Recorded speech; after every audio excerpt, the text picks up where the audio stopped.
Nigel Mansell, an English gentleman whose name is synonymous with courage. Last year in Formula One, his daring style, backed with incredible skill, rewarded Mansell with the world driving title. His popularity with and dedication to the racing fan is legend. But 1 year ago, he left his comfortable kingdom in Formula One to accept new challenges in the IndyCars. The learning curve was steep and difficult, but Nigel was equal to the task. His red number 5 soon had IndyCar fans cheering a string of poles and wins. Throughout the year, Mansell has controlled the points fight. Today at Mid-Ohio, the Lion can become the first rookie in the 82-year history of the IndyCars to take the title. But there are other men from other lands with the same dream. Brazilian Emerson Fittipaldi, the Indy 500 champion. He's second in the points and the defending champion at Mid-Ohio. Canadian Paul Tracy, third in the points. Youthful and daring. Inexperience has stolen points, but his brash style has also netted 4 wins this year. Tracy is the young gun of the IndyCars. They all dream of the PPG Cup and its fame and fortune. But today, Nigel Mansell can make history.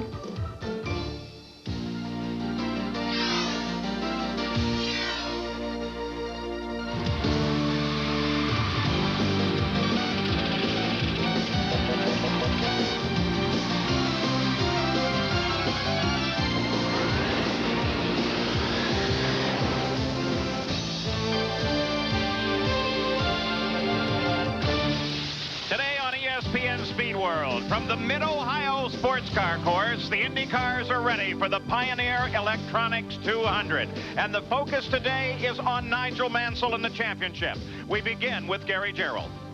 Paul, 6 times this year, Nigel Mansell has picked up one of those precious bonus points for getting the pole position. Perhaps none as significant as the one he earned yesterday in the final 3 minutes of qualifying. By 0.14 of a second, he bumped Paul Tracy from the pole. Nigel getting ready to climb into the cockpit of the car right now. Nigel, the quick word that we have for you, do you play it conservative and go for the championship today, or because it's so tough to pass here, go all out for the win from the pole position? I think to keep it exciting, we'll just let everybody wait and see. Well, indeed, it will be very exciting. He settles in. He'll be strapped in. A couple of things to keep in mind. The 4 times he's won this year, starting in Australia. Then, of course, Milwaukee, Michigan, New Hampshire, all venues where he had no previous racing experience. He's had the luxury of 2 test sessions here at Mid-Ohio. He's obviously put it to excellent use. Now he settles in. He gets ready for 200 miles and a chance to clinch the championship. Paul? Well, Gary, Nigel Mansell can make history today and become the first rookie in the 82-year history of the IndyCars to become the PPG Cup champion and also back it to his World Formula One title. But how does he do that? Well, let's take a look at the way the points are distributed right now. Nigel Mansell, quite simply stated, and there are a number of scenarios, but in its simplest form, if he leaves here 45 points ahead of anyone else, then he takes the PPG Cup here at Mid-Ohio. Now, he's already earned a point for the pole, and let's remind ourselves of how many points are awarded for each position, because this is going to be a critical balance throughout the afternoon. And, of course, the other key player is Emerson Fittipaldi. Right now, let's get an update on him from Jan Beekes. Paul, Emerson Fittipaldi has been quick this weekend. He sat on pole position until the final moments of qualifying when he was bumped by teammate Paul Tracy and then by Nigel Mansell. On Friday, he didn't get much running because of an electrical problem. So they put Paul Tracy's setup on the car. He's very happy with it, but he likes a little more front wing because he likes to get a little looser or more sideways in the corners. We asked him about his attitude for the race. Now that the pressure is on, he said one word describes it: bonsai. I'm going for it. Also, keep in mind that it is threatening skies here, and if it rains, he was the man to beat at Portland.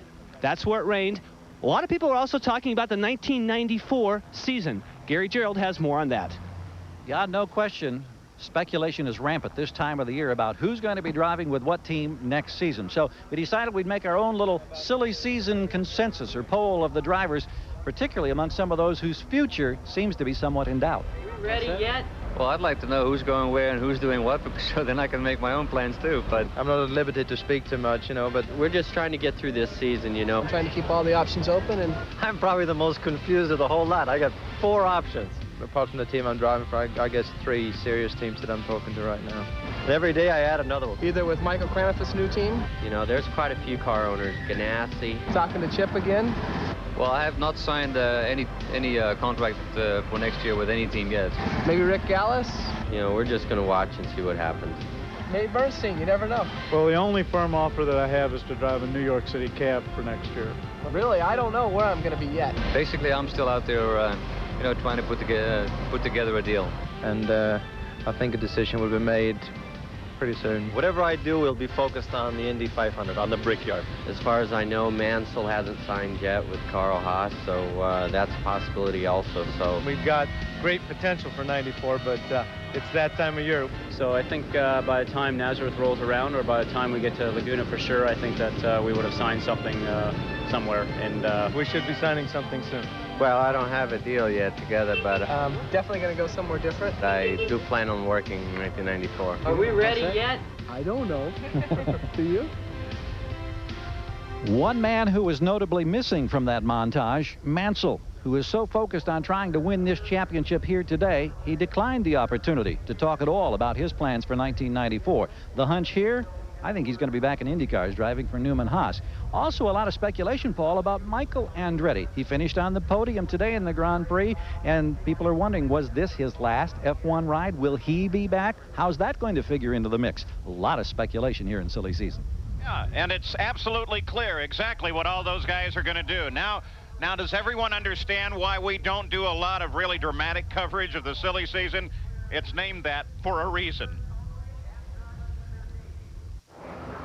We're back at the beautiful Mid-Ohio Sports Car Course for the Pioneer Electronics 200. History could indeed be made here today. And Derek Daly, we're talking a series that's no longer purely American. That's right, it truly has an international flavor now. I think when Nigel Mansell, the world champion, made the move to IndyCars, he sent a message to drivers around the world that this could be, in fact, a viable career move. Now, drivers also believe that their talent can bring them to the front here a little bit easier because IndyCars tend to be a lot more evenly matched. Now, the international flavor, remember, there are 8 different countries represented here, and it really has enhanced this championship. Where will the championship go? It may go to Canada with Paul Tracy, or Brazil with Emerson Fittipaldi, or back to England with Nigel Mansell. Mansell was spectacular yesterday in qualifying, as he's done many times in the dying moments, grabbed the pole position. But he will have his hands full this afternoon, trying to fend off these 2 Penske cars for the course of this race. Well, Derek Daly, Danny Sullivan is strapped in the 8th row, ready to go racing. Let's take a look at the starting grid. On the pole, Nigel Mansell, a record 6th rookie year pole for the points leader. Alongside is Paul Tracy. He's won 4 races this year, all on road courses. Inside the second row is Emerson Fittipaldi, the defending champion of the Pioneer Electronics 200. And Raul Boesel, who has 3 runner-up finishes in the 93 campaign. Inside row 3 is Scott Goodyear with 7 top 10 finishes this year. And Al Unser Jr., the winner 2 weeks ago at Vancouver. Inside row 4 is Teo Fabi, a 2-time IndyCar winner here in Mid-Ohio. And Arie Luyendyk, still looking for his first career win on a road course. In row 5, it's Jimmy Vasser, equaling his best career starting position. And Mario Andretti with his 489th career start. And in the 6th row, it's Stefan Johansson and Mauricio Gugelmin, who's making his first start coming over from Formula One. The 7th row, Mark Smith and Bobby Rahal. In row 8, it's Robbie Gordon and Danny Sullivan. The 9th row, Mike Groff and Scott Brayton. In row 10, Brian Till and Scott Pruitt. In row 11, Eddie Cheever, who now replaces Roberto Guerrero in Kenny Bernstein's car, and Willie T. Ribbs. In the 12th row, Hiro Matsushita and Robbie Buell. Row 13, Marco Greco and Buddy Lazier. And row 14, David Coudrave and Olivier Griard, who was an alternate here today, will replace Dominic Dobson in 28th position. Dobson reported a failure in his gearbox and will not be able to start. Let's go to Gary Gerould. Paul, it's interesting. You may remember a year ago on the eve of this race, Roger Penske flew down to Richmond to watch Rusty Wallace in Winston Cup competition. Rusty got the win. Penske came back, Fittipaldi and Tracy ran 1-2 at this racetrack. What a weekend for Roger Penske. Well, last night, Penske was in Richmond again. Wallace got another win. Can they do it here at Mid-Ohio as they fire the engines? Let's go check in with Jan Beekes. Well, Gary, we do have threatening skies, and the teams have put out these rain tires just in case we do get that precipitation. Within the last half hour, there has been some rain, and the teams had to make the choice. Do we start this race on a dry setup or on the wet setting?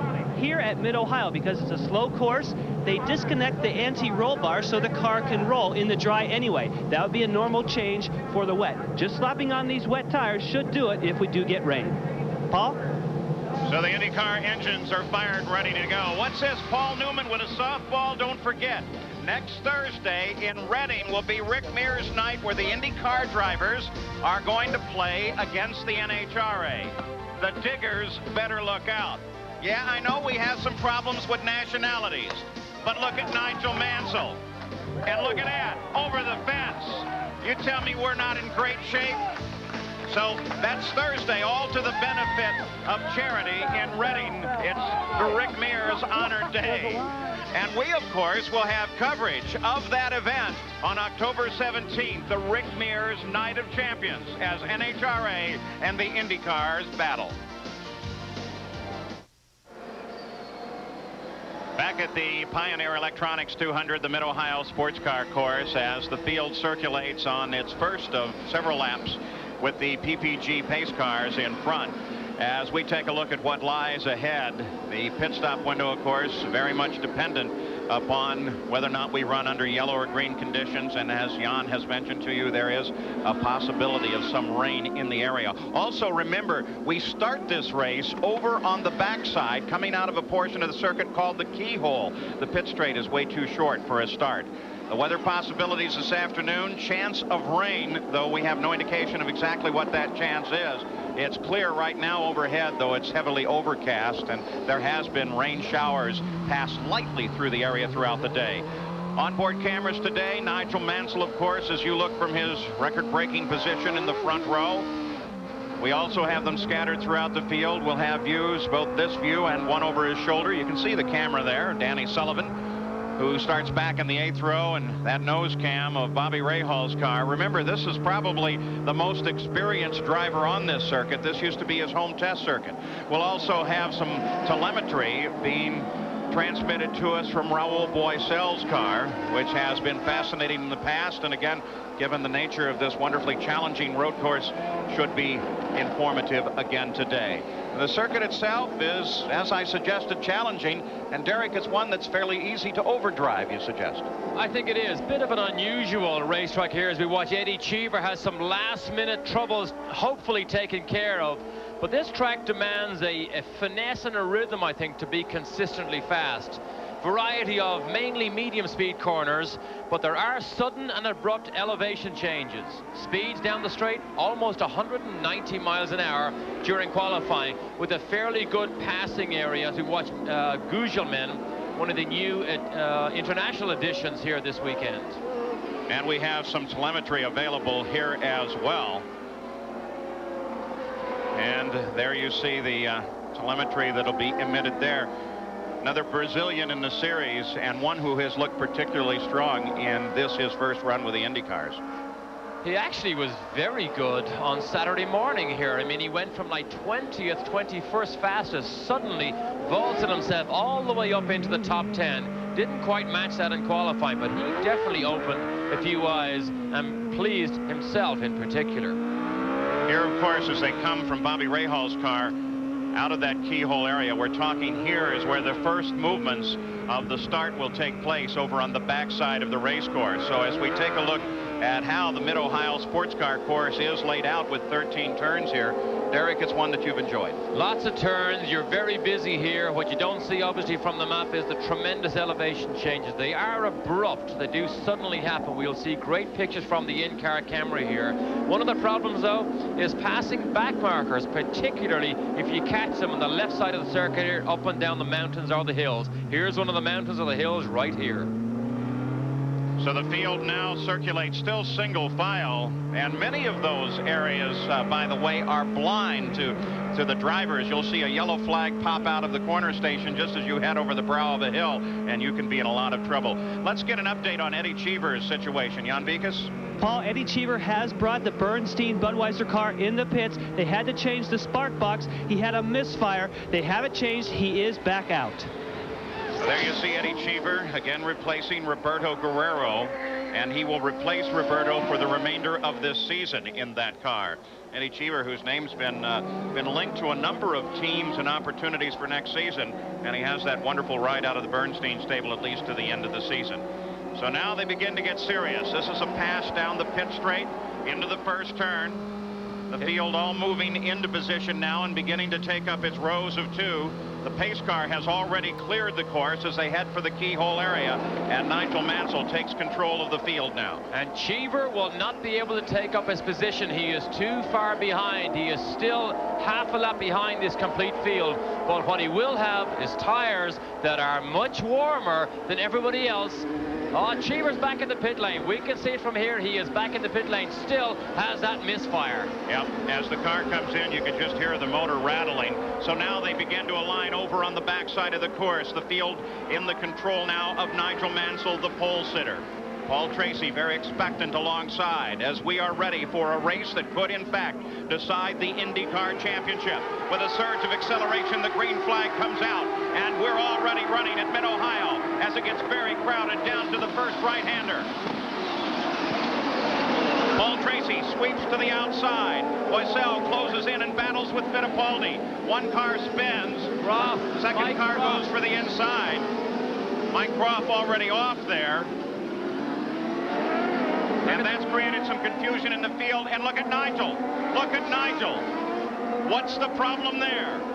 Very, very slow. We saw the contact. Look at Rahal charge up inside Mansell. Mansell's in trouble. He must be on his way to the pit lane. No front wings on that car. The one thing that Mansell could not afford to have happen here today may indeed have come to pass. Danny Sullivan also rolling to a stop on the race course. So contact, we go to a full course yellow immediately at the conclusion of the first lap here with Nigel Mansell, the focus of the day, in trouble, and he's hit something very hard. He has. The front suspension is damaged on that car. We saw the left side. Johansson is involved in it. He has a flat left rear tire. Perhaps 3-1 did not go. Well, there were several compressions heading down.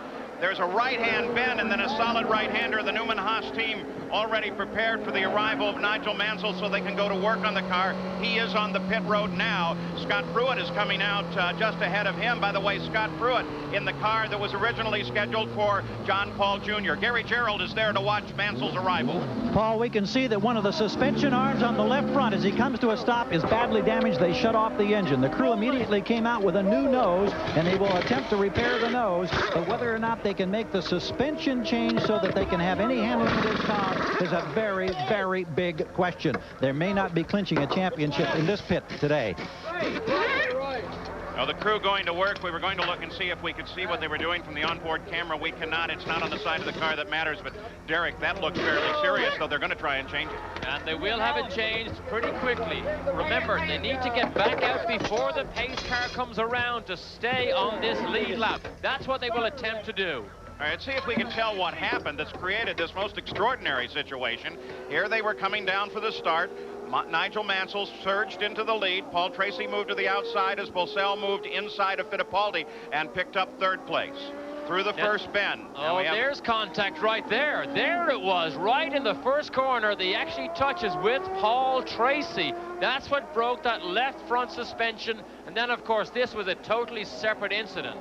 So two simultaneous accidents. Danny Sullivan has the tow rope from the kart safety team. Jan Beekes, can you give us some more?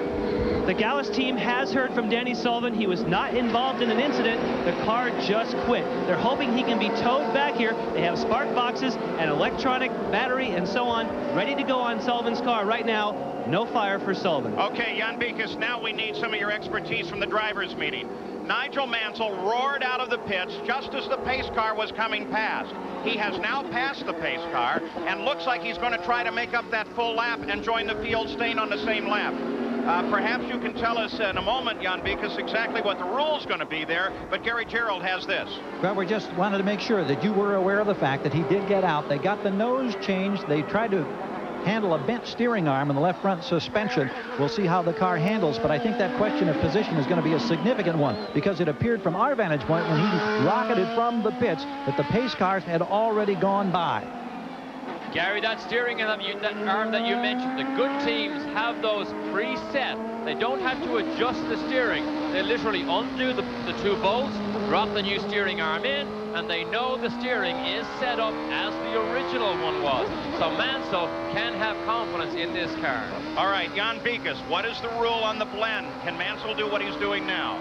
Paul, we can't see a monitor, so we don't know if he beat the pace car or not. If you have a replay, look for that blend line. It's a yellow line. He has to beat the pace car to that blend line. If not, he's going to have to go back that whole lap. Well, we could just see the end of it as Mansell made a dash scramble to try and get out ahead of that pace car. Here it is. Look, he's even in the dirt, but he is behind the blend line. So because of this, he will have to get behind that pace car. In fact, IndyCar have radioed to his team to tell Mansell to get behind the pace car. He will now be 1 lap down or more if he has a long stop-and-go penalty. Danny Sullivan's glove. Yes, he tries to get rolling again. He, I think, tried to probably restart it on the course and couldn't do so. Maybe we can go back and take a look at the onboard camera from the perspective of Nigel Mansell on that start, and we'll see exactly what may have happened there a little more clearly. They come off the keyhole. They are aligned. They're looking for the green. Let's listen to the motor.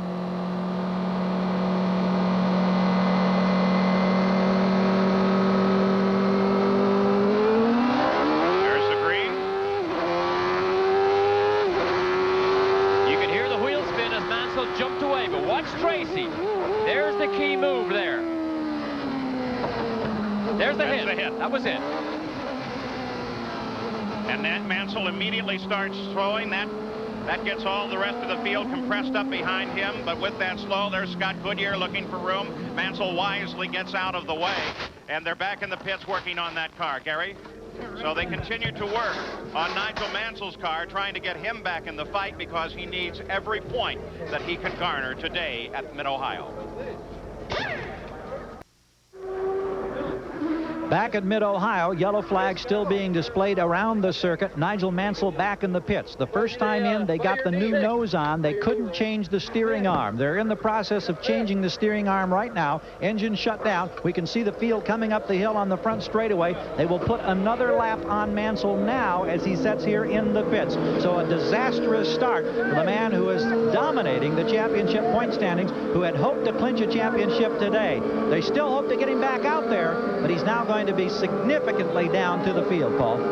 And of course, a number of incidents that led up to this first lap situation, Derek. Watch this. Mansell's left front suspension is broken. Look at Leyendijk. Clips the front wings off of Mansell's car. He was already on his way to the pit lane anyway. That just lengthened that pit stop. And the crew going to work on that car still in the pits. He's a bit helpless here because he really can't get out of people's way. And Leyendijk being pursued there by Mario, you can see that clearly, just nips the front wing. There you go. There's the debris. So a disaster here in the first lap for Nigel Mansell in his bid for a championship, but the Newman Haas team is continuing to work on that car to get it back into competition and hopefully get a point or two before the day is over. Jan Beekes? Paul, we've had 2 cars with suspension problems coming in. First of all, Danny Sullivan, not from hitting anything, but when they tried to tow him in, the line got wrapped around the front suspension, caused some damage. He just rolled out. You could hear him go by. Stefan Johansson has also come in, but his damage was from Robbie Gordon hitting him from behind. They've replaced a tire and a lower control arm. He's also back up to speed.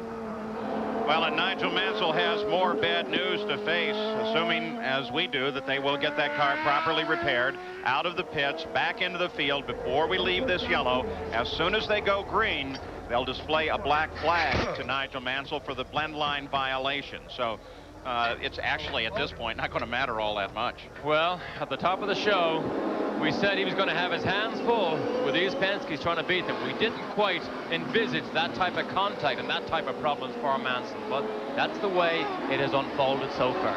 So the rest of the field lines up with Paul Tracy as the leader of the race, followed by Fittipaldi, Boesel, Al Unser Jr., Scott Goodyear, Teo Fabi, then Mario Andretti in 7th, Jimmy Vasser in 8th. In 9th is Mark Smith, and Gugelmin has moved into 10th. The green flag comes out, and here we go again, this time single file, this time starting over on the pit straight.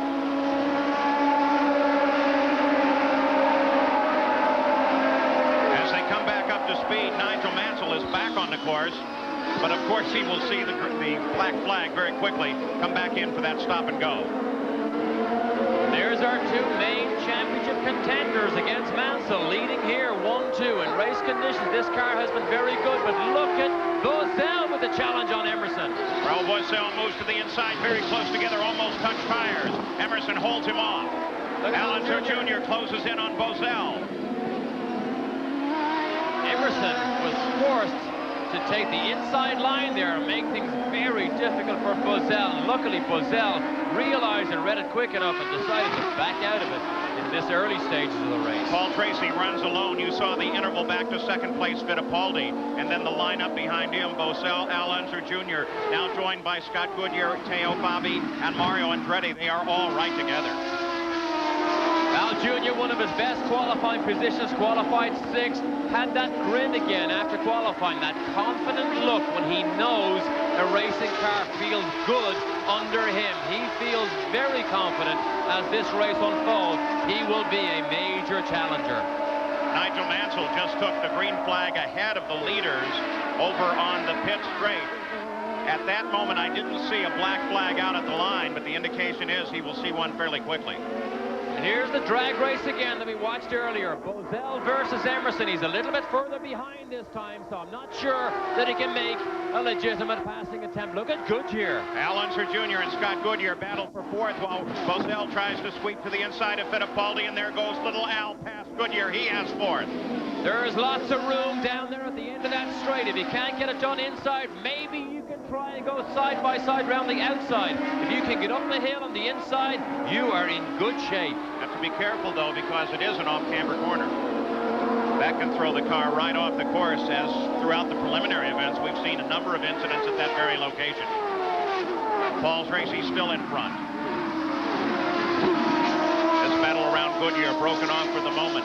Though Teo Fabi closing in. Now Teo Fabi, as he chases Goodyear, we watch Nigel Mansell answering the black flag, coming in for his stop-and-go penalty. And this just continues to go downhill for Mansell.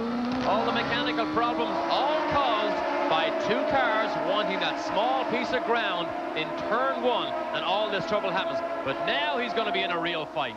And Mansell rejoins in the middle of the field, 2 laps behind in 25th position. Gary Gerald. Paul, a very frustrated Nigel Mansell, obviously on the radio, very concerned about we need the points. He wanted to know what's the point of having to make this stop and go now. Tom Wirtz, his lead mechanic, said the repair work all looks good, but of course it took plenty of time. That's the major concern. Raul Boesel with a fascinating challenge to the outside of Fittipaldi. He loses ground in doing so, and Al Unser Jr. closes in. And just what we said, if you can't get it done the inside, try the outside. Boesel was alongside Emerson, but he didn't quite keep the momentum around that longer outside groove, and Emerson grabbed it back again. The telemetry coming from Ford Electronics on Raul Boesel's car as he maneuvers in this tight little battle, currently in 3rd, trying to close Fittipaldi. Paul Tracy beginning to pull away, now 4 seconds ahead of Fittipaldi. You can see the speed on the right side build up here. Now, turn 1 is a 5th gear corner, no lower than 113 miles an hour. And then the acceleration blast. Watch the speed. 170 miles an hour before he gets on the brakes. But here's the blast on the drag straight. The drag strip down this long back straight. The key here is acceleration on this downhill run at this point, and then all over the brakes and down through the gears at the end of it. Look at this. 191 miles an hour around the outside, and Emerson still holds that defensive line down the inside. But I tell you, Emerson has his hands full. Look at Al Jr. This time Boesel tries a slightly different line over to the right, about 2 car widths over. Al Unser Jr. closes in with that again as well. Boesel continues his pursuit of Emerson Fittipaldi, while Fittipaldi's teammate Paul Tracy, both players in the championship fight, begin to pull away. Exactly what the leader needs, because he has a dogfight going on behind him. They will slow each other up in second, third, and fourth here as Tracy inches away. So 9 laps complete for the leader, Paul Tracy, as he flashes across the line. We're underway at Mid-Ohio, and it looks like it's going to be an interesting outcome.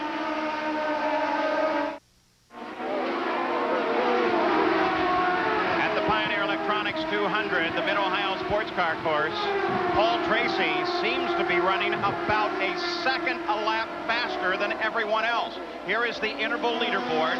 0-0 would be Paul Tracy, and then on the right side, the interval back from the leader of the race. Paul Tracy is right now running the fastest laps of this race and pulling away from everybody. Raul Boesel, the third place car, broken off from his battle with Fittipaldi of just a few moments ago, but threatened by Al Unser Jr., Scott Goodyear, Teo Fabi, and soon Mario Andretti lined up just behind him. Sometimes you get an opportunity to pounce. If you can take it and make the pass stick, you're looking good. But Boesel has now allowed Emerson to just creep away. He may not get the same opportunity, or he certainly won't get it in these immediate laps. But sometimes you have to be more decisive when you try to make that pass. This is a course where getting the power down on the course, getting the grip, the traction is so critical. As Al Unser Jr. closes in on Boesel, winds to the outside on the keyhole. This should be a good run. Here's Nigel Mansell working his way through traffic. That's Robbie Gordon right ahead of him, number 14, A.J. Foytska. Now here's the blast down the front straight. Both Ford engine cars, but can Mansell get up inside Gordon under braking? Have a look here. No, no, no. Al Unser Jr. stayed back behind Boesel as they came down through this part of the course. But Mansell driving for all he's worth now. This should be a brilliant run as he tries to find any position he can. He needs to get up at least a 12th position, hopefully higher, and pick up some PPG points. He needs help with attrition, because the chances of him, no matter how good he is, of making all that ground up on the racetrack is virtually zero. So he needs a lot of help here with attrition and problems for other people. Coming back up to the front of the field now, that battle between Al Unser Jr. and Raul Boesel. While broken off behind Boesel, look at Scott Goodyear. This, of course, is a time in the season. You heard Scott Goodyear at the beginning of our coverage here talk about what he may or may not do next year. This is a time when there's a lot of showing off, isn't there, Derek, where guys really want to perform well so they can convince owners and sponsors of where they should be next year. I mean, that's all part of the silly season. In Scott Goodyear's instance, we know that the McKenzie backing will not be there for next year. That could create a problem for Derek Walker. He needs to secure the type of financing to keep a Scott Goodyear caliber driver in that team. Otherwise, Scott may be forced to actually make a move somewhere else. Al Unser Jr. continues to work on third place, Raul Boesel. The Dick Simon team. Simon's talked about next year maybe only a 2-car team. Do we know who the 2 will be? We know one is Boesel. Well, at one stage, we almost had a Dick Simon championship here. He ran 5 cars, he ran 6 cars. I mean, he could have his own racing championship. But I mean, I don't know. It's difficult to say. He does a very good job running multiple teams and cars. But I always believe if you have 2 good cars and good drivers, ultimately, if you concentrate on them, you may actually end up being more successful. So the battle continues to revolve around Raul Boesel, and Jan Beekes can give us a little more on his position. Speaking of Dick Simon, Paul, we checked in with the crew. He has not radioed in with any problems, but of course he has dropped back from contact with Emerson Fittipaldi. It appears now as though he may be holding up Al Unser Jr. and those behind him. They feel it might just be a strategy to take a breather after trying to pass Emerson. Taking a breather, they look for him to close in a few laps. Well, he's sitting back about a second and a half behind Fittipaldi. It does seem that Al Unser Jr. works better in some sections of the course than Boesel. Boesel makes it up in other sections. Of course, you're talking on Raul's car, a machine that they're doing a lot of really good aerodynamic work with, aerodynamic work that is being copied by many of the other Lolas. We go back to the front of the field now. Paul Tracy runs in first place, and he is 10.7 seconds ahead of his teammate Emerson Fittipaldi. The fight is definitely on here, but it seems no longer for the championship. At the Mid-Ohio Sports Car Course, we watch Nigel Mansell continue to work his way up through the field, but the numbers are quite simple. He's 2 laps behind everyone else in this race, and as a result of that, he has a long day ahead. Looking back at the bottom of that field, though, we should also remember that not only Mansell fell 2 laps behind, so did Stefan Johansson, and Mike Groff, with his contact on that first turn incident, the second incident, a separate one from that of Mansell, has fallen a lap behind the race. So Danny Sullivan is back in the pits. Sullivan, of course, has been struggling throughout the day, and he is now 8 laps behind the leader. We took a look at the running order at the conclusion of 14 laps and look down the pit straight as Mansell continues to try to work his way through the field, and Paul Tracy continues to run away. And it is difficult to pass here, particularly when the cars are fairly even. Now Mansell draws up again under the rear wing. Who was that on the left-hand side like running wide? Gugelmin, maybe. Mansell still pursuing Gordon. He can pass the slower cars, but the further he comes up through the field, the closer he comes to his own speed. And remember, still not certain. You assume that they did a good job on that car in terms of getting the nose back with the right angles. They had the preset rods there, but maybe it's not exactly right. So obviously it wasn't Gugelmin that we saw on the left-hand side run wide through the keyhole. It possibly was Buddy Lazier. That's the other brightly colored car, red and white. But Gugelmin and Robbie Gordon here are embroiled in a tremendous battle. And I mean, they don't need to move over and let Mansell by, because this is all racing for position. Absolutely, it's a battle for 10th place. As Robbie Gordon closes in, makes his challenge, Mansell watches now, perhaps a little more carefully. Look at Gugelmin now. Lost a little bit there. Oh, look at this. Very difficult to move down the inside there. There just isn't enough time to make the pass. But Mansell is ready to pounce here if Robbie Gordon slips up at all in his attempt to pass Gugelmin. As long and big as this course is, 2.25 miles, look at Mansell fight that wheel as the back end comes loose. Look how wide he goes. There's a concrete patch through the keyhole there. Mansell went right across the concrete patch down the outside. Now he's got to run on Gordon. Is he going to get close enough? Here he comes. Gordon's not having any part of that. No, I tell you, slice his nose off. I don't care if you're a world champion. Watch me. I mean, Gordon's entitled to do that. He is. We mentioned about the young gun being Tracy. You have to include a Robbie Gordon in that category also. I believe he has told A.J. Foyt that he will not drive for him next year, and it's becoming more open now. Brian Till suddenly slowing on the race course and definitely off the pace now. He was not in contention at the top of the order, but was running 15th. Great shame. He was, believe it or not, running 5th fastest on Friday, and then had electrical problems in qualifying. Blew the engine in the second qualifying, but he was running very fast on Friday. Danny Sullivan out of the car and with Jan Beekes. Danny, things went from bad to worse. What happened there at the start? Well, somebody tapped Johansson. He spun. We all got jammed in behind. I was trying to get around. Everybody stalled the car. Then I got a tow, and when they towed, I let go of the rope, and it wrapped in the front suspension. They stopped, and it just jerked the car, spun me off the track, and bent the front suspension, a toe link, and broke all that. Then we got that fixed after a couple stops, went out, and we had a oil pressure problem, and that's it. I mean, it was like a comedy of errors, you know, one thing after another. Boy, sometimes when it goes, huh? That's right. Danny, let's go back to Paul. You know, Danny Sullivan with a day slightly worse than Nigel Mansell. Only his second DNF this year, or the second DNF here at Mid-Ohio. Danny Sullivan has been in 10 different events here on the Mid-Ohio Sports Car Course. Look how long a lead Paul Tracy has over his own teammate, Emerson Fittipaldi. The full length of this straight here, which is longer than it even looks with our lens of our camera here. But what a fight we still have going back here. 3, 4, 5, and 6, with Teo Fabi pulling up the rear, having one of his best races of the year. Well, let's do the arithmetic on this. You've got 19 laps complete in the race. The first laps were under yellow, and Paul Tracy's about 14 seconds ahead of the field. So, in fact, he is pulling away at about a second a lap over his teammate, Emerson Fittipaldi.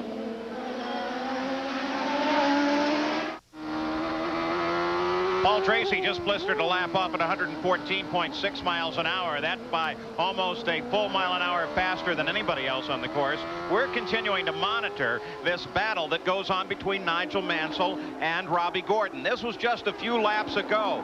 Look at how hard they are both fighting. This is a tremendous fight here. Now Mansell still tries to go around the outside. Right here, look. He gives up right there. Here he is again. He gets down the inside and finally, after 5 laps, scrambles past Robbie Gordon. Tracy's off. Paul Tracy is off the course. Remember the zest of youth and how it has cost him this year? It's done so again. Arie Luyendyk was closing up behind Gordon just as Mansell got around as they began to battle, and then suddenly through the sand trap and into the tire barrier, Paul Tracy. And it was again in lapped traffic that Scott Pruitt ahead of him. Look at this, he gets very close, locks it up over the curb. It's a right-hander here, and that's it, it's all lost. You may be burying his championship hopes in that sand trap and under those tires as we watch it right there. And is that shades of Bobby Rahal last year, where he ran off the corner and almost ended his possibility of a championship? Roger Penske has been on the radio to Paul. Not anymore. Paul unplugged it and got out pretty quick. Well, here it is again. That's a mistake. That's a driver error. You can't call that anything else. You have to be able to adapt to slower cars being in your way, particularly when you're passing them or lapping them.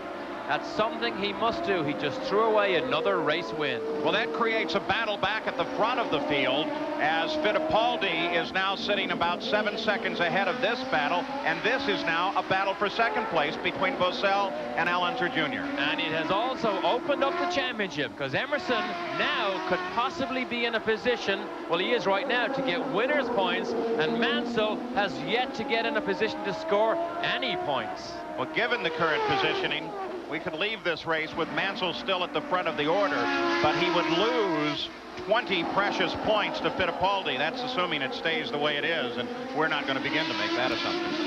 And we've dropped Teo Fabi from this group right here. Fabi, who is having a great run, hung on to the back of these guys, and he has been dropped. He is no longer behind Scott Goodyear. If you're tracking Eddie Cheever, he is finally back in the race after a 21-minute repair. They finally got him back out and into action.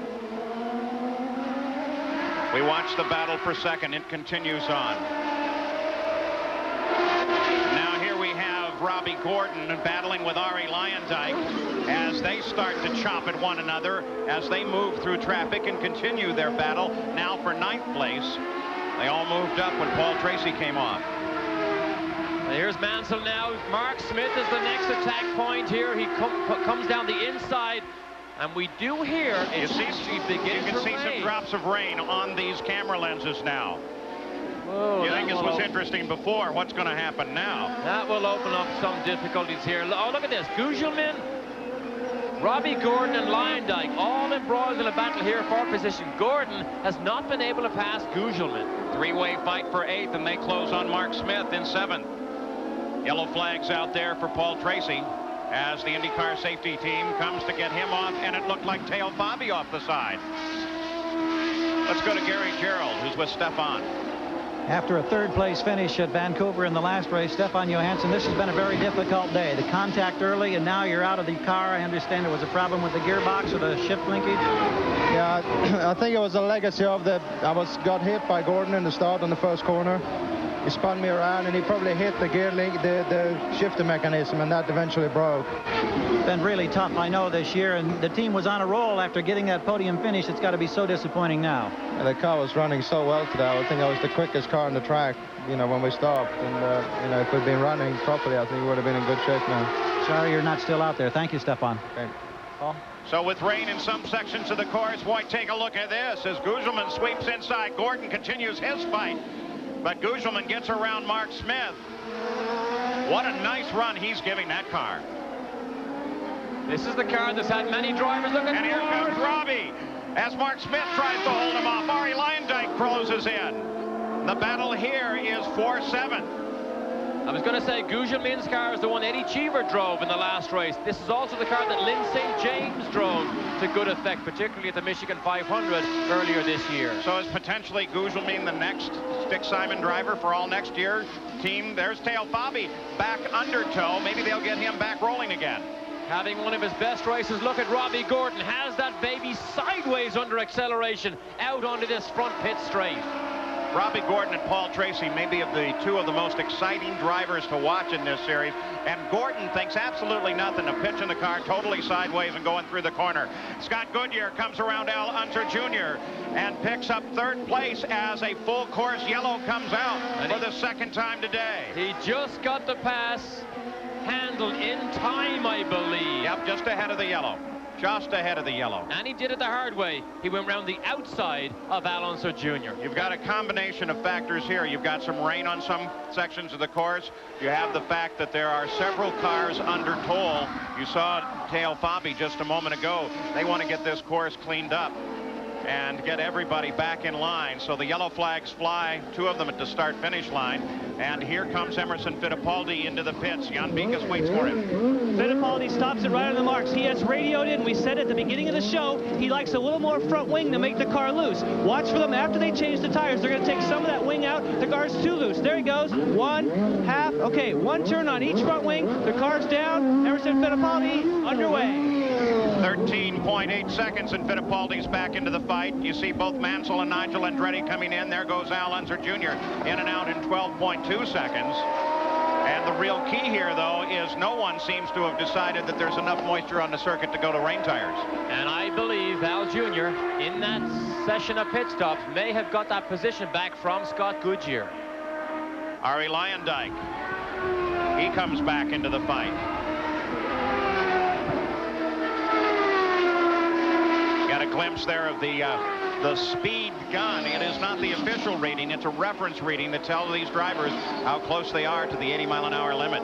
And there is continued moisture over on this side of the course. Not a lot. Who knows how much is on that track? Only the guys in the cockpit. And Emerson wants everybody out of the way so he can close up. Well, if it rains here, we could have a very interesting event, because you begin to slip and slide. You have to be so careful. It has threatened to rain all day. It's been gray and overcast. We haven't seen raindrops until the last two laps. At 30 car, of course, is Marco Greco just ahead of Emerson. Willie T. Ribbs with a quick spin. Keeps it under control, keeps the engine going. And we'll get it back on the course. On the race course. Marco Greco, of course, has been in an uphill battle hoping for good equipment all year. Now has some great possibilities for new and uprated equipment. And I'll tell you, I think he's one of the other drivers that you get him in a car that can really go racing, and he can have one terrific year. Raul Boesel, he comes into the pits, as does much of the field that was not there the first time. And he comes back into the fight. So under the full course caution now, the rest of the field tries to line up as everyone decides lap 27 is a very good point to make your first pit stop of the day, but that may change the complexion of this race as it runs to the end at the Mid-Ohio Sports Car Course.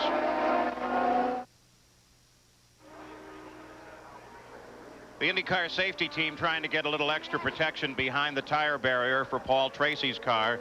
And of course, with this situation, crashing in the lead, once again, Tracy's lost any hope at all of the championship. He trails Mansell by 47 points now. He can't possibly catch up with Mansell anyway at all. So now the championship down to Fittipaldi and Mansell. Teo Fabi, you saw him under tow. They did get him back to the pits, but they have the hood off the back of the car. The cowling in there doing extensive work. The side pod's off as well. Does that mean that's electronic that they're trying to do on that right side of the car? Well, whatever it is, it's serious when you have to remove that rear bodywork. It's hard to know. It could be mechanical, it could be electrical. However, it's a shame to see Fabi drop out, because he was one of those leading contenders for that second position, having his best race of the year. They've struggled to get the sweet spot on this car, but this weekend in particular, they just felt they had a handle on how to make his car go fast. So behind Johnny Rutherford in the PPG pace car, the field circulates for the second time today. You know, each year new devices are designed to create comfort and increase stamina for the IndyCar drivers. Well, Gary Gerould takes a look at the latest from the cockpit.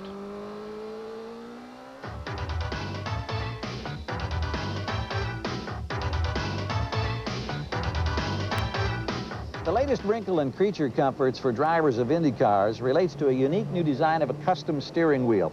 Using what is known as composite thermoplastic technology, driver can now have his hands actually molded to the wheel in a custom grip. This is a conventional wheel here, and you can see that in the past, using the friction mode of feeling the car's handling characteristics, driver would have to exert a lot of pressure in controlling the car and getting a grip on the wheel. Puts a tremendous amount of strain on his arms. With this new custom grip, he relaxes the grip, still maintains control of the car. It greatly reduces the tension and the stress here on the forearms, and that could be a huge factor in the late stages of the race. It's almost as if his hands are like a gear attached to the steering wheel, and that gearing concept, along with the reduction of the stress on the forearms, gives him a whole new sensitivity through his fingers to the way the car is handling. They fine-tune these grips so that you have a different set for an oval track where you're turning always to the left, or for a road course where you're turning right and left. It's a very simple, effective design, very popular with a lot of drivers looking for that little competitive edge that could be the big difference between being on the winner's podium or out of the money. In the Penske pits, Rick Reineman, the rest of the Penske team, as they discuss their predicament here today. Jan Beekes, you have something?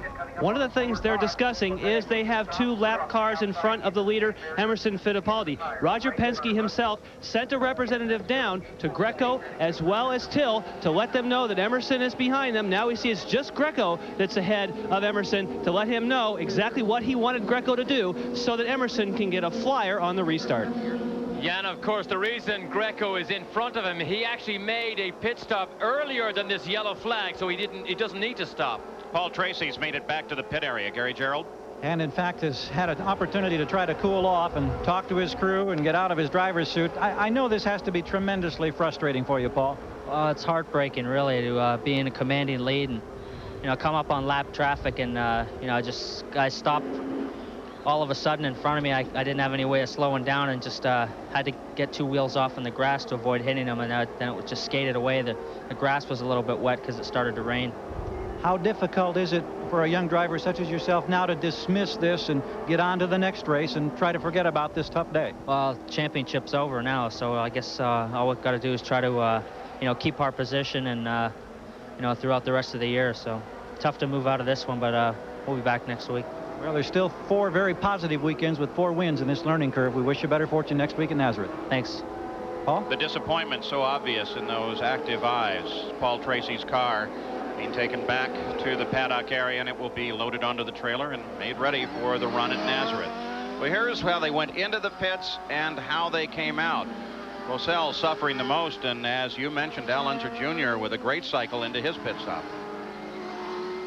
So now they line up still behind the pace car.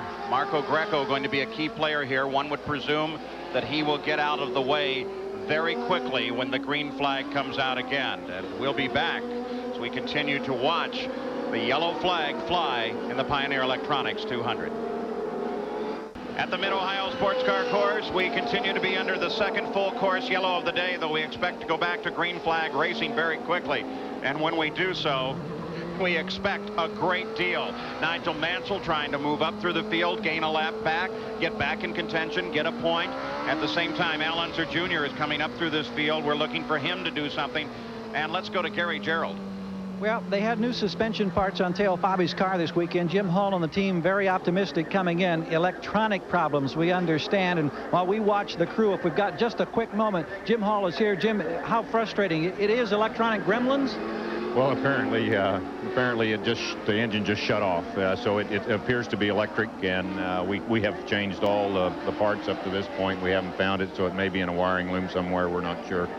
Yeah, it is a little frustrating because he was running well this weekend. Indeed he was. We're about ready to go green. Thank you, Jim. Better fortune in Nazareth. And in fact, we do go green as Marco Greco very wisely sweeps to the outside. Let's first, second, and third around as Scott Goodyear challenges on Al Unser Jr. And Scott Goodyear moves into second place. That's a surprise. You would have expected that little Al would have been all over the back of Emerson Fittipaldi. Now it is Scott Goodyear challenging Fittipaldi for the lead. He goes very wide in a difficult place to do so. Gets off course, gets back on, and continues his pursuit. But here's Al Unser Jr. closing in. They're on the downhill run now. Heavy braking at the bottom of this one, down through the gears. Al Unser Jr. darts to the right, comes back to the left. Goodyear comes to the outside, but but he still can't get around Fittipaldi. But Al Unser Jr. carried enough momentum in that he closes from second place onto the back of Fittipaldi. What a tremendous battle. Trying to bite off just a little bit too much. A tremendous move around the outside of Al Jr. into turn one, but he tried to bite too much and lost it, trying to get by Emerson, and loses the position back to Al Jr. Well, that surge coming back for the green flag seems over for the moment, but boy, what a battle it was with Scott Goodyear coming forward, but then Al Unser Jr. taking it right back away, and they end up in the order that they started. Mike Groff off the race course into a gravel pit. Tough to get the car out of there unless he gets some help from more than just a couple of the corner workers here. Most of them from Lake Erie Communications. Again, literally hundreds of volunteers working the corner stations as marshals to try and keep these races under control and keep them going. The race is very thankful for that. Al Unser Jr. in the keyhole again. And we saw the car off on the left-hand side there, but Al Jr. through the keyhole has an interesting line. It's different to everybody else, and it gives him a good slingshot. He's going to try and go around the outside of Emerson. Al Unser Jr. makes the move to the outside.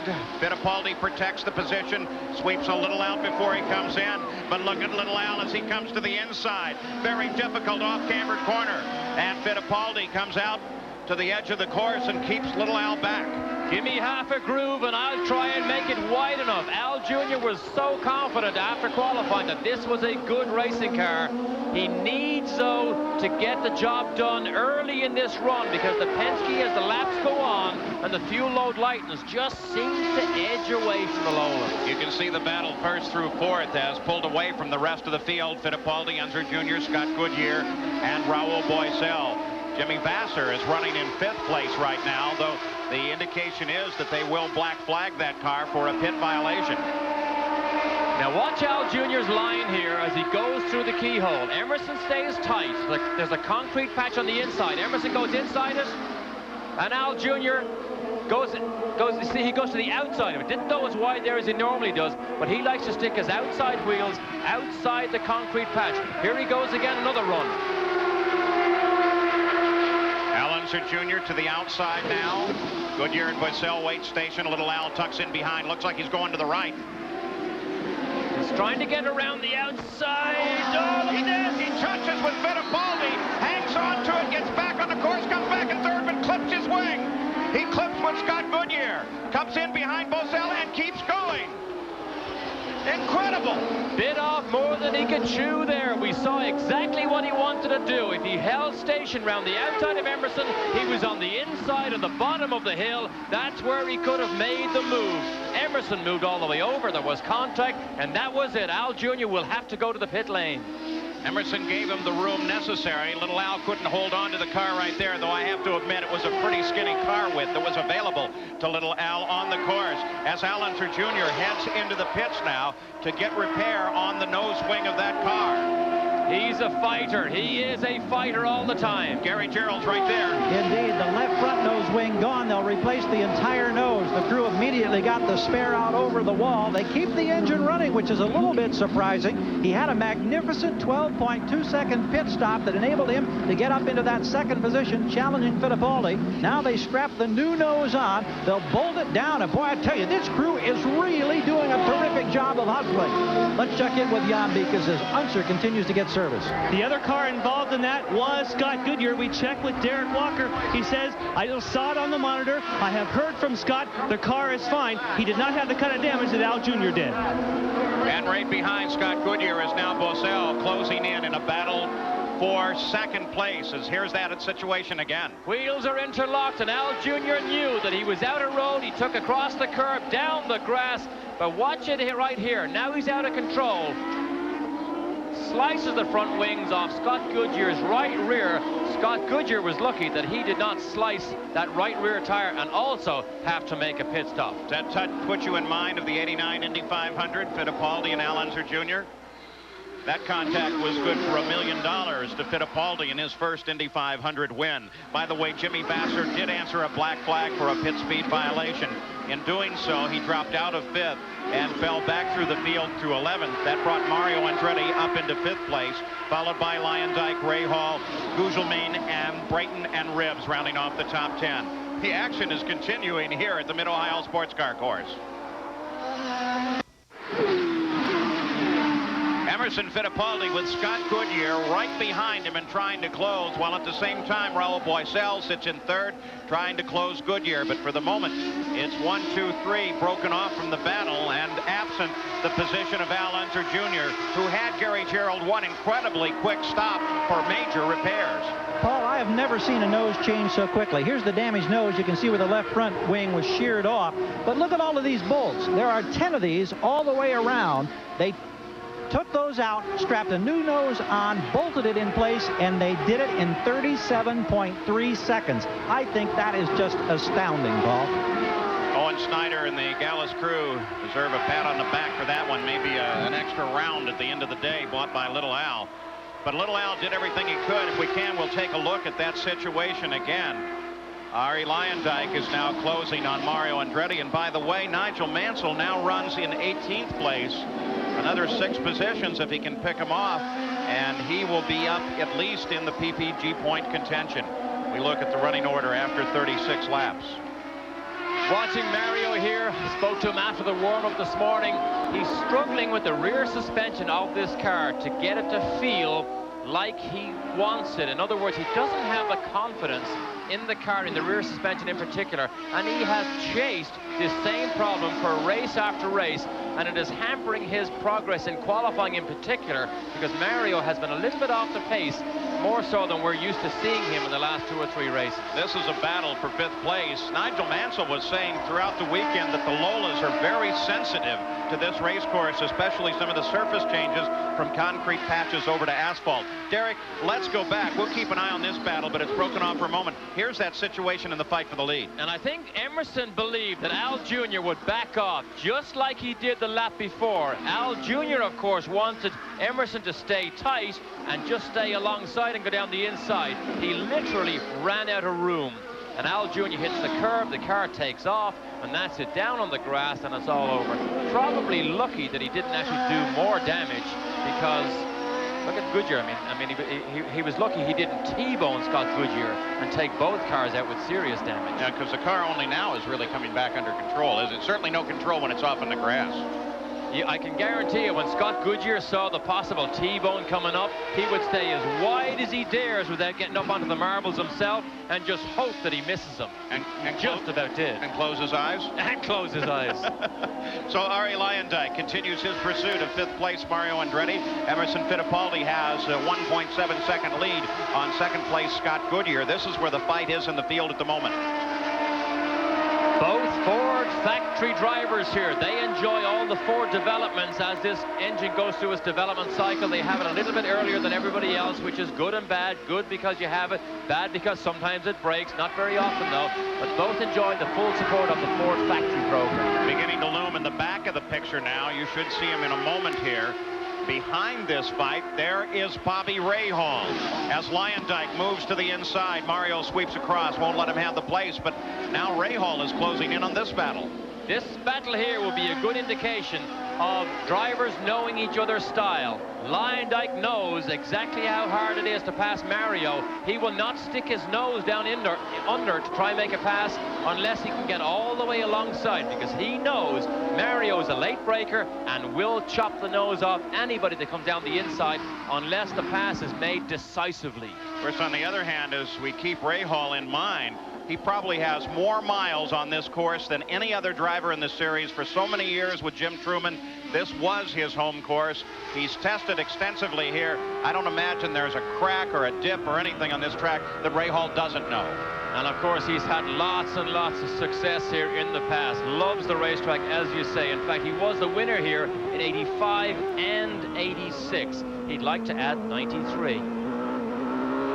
So this is the key fight on the circuit right now. Andretti Luyendyk, soon to be Rahal, as we look at Rahal's positioning on the chart scoring up through this race. 40 laps now complete, 89 laps the scheduled distance, so we approach the halfway point. Bobby Rahal closing in, but not able to do so readily. Just ahead, there's one of those rises where you come over the top and you have no idea what may lie on the other side. You just have to believe that everybody is driving well.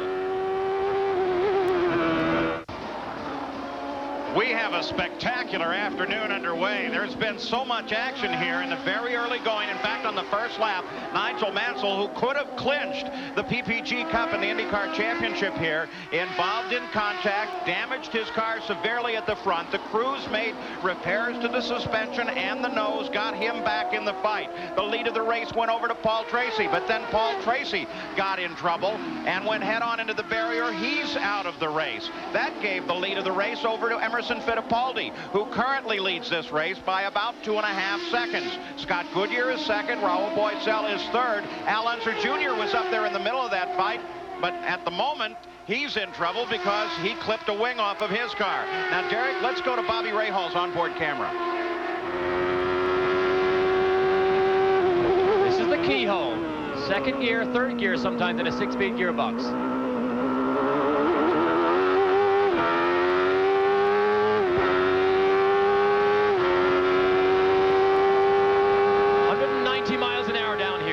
Braking. Watch the elevation changes here. Up the top of the hill and back down. Over the top, look.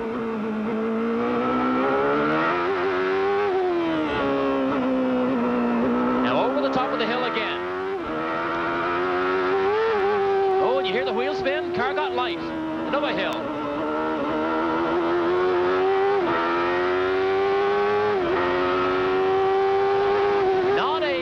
Just close that gap to Lyondike and Andretti.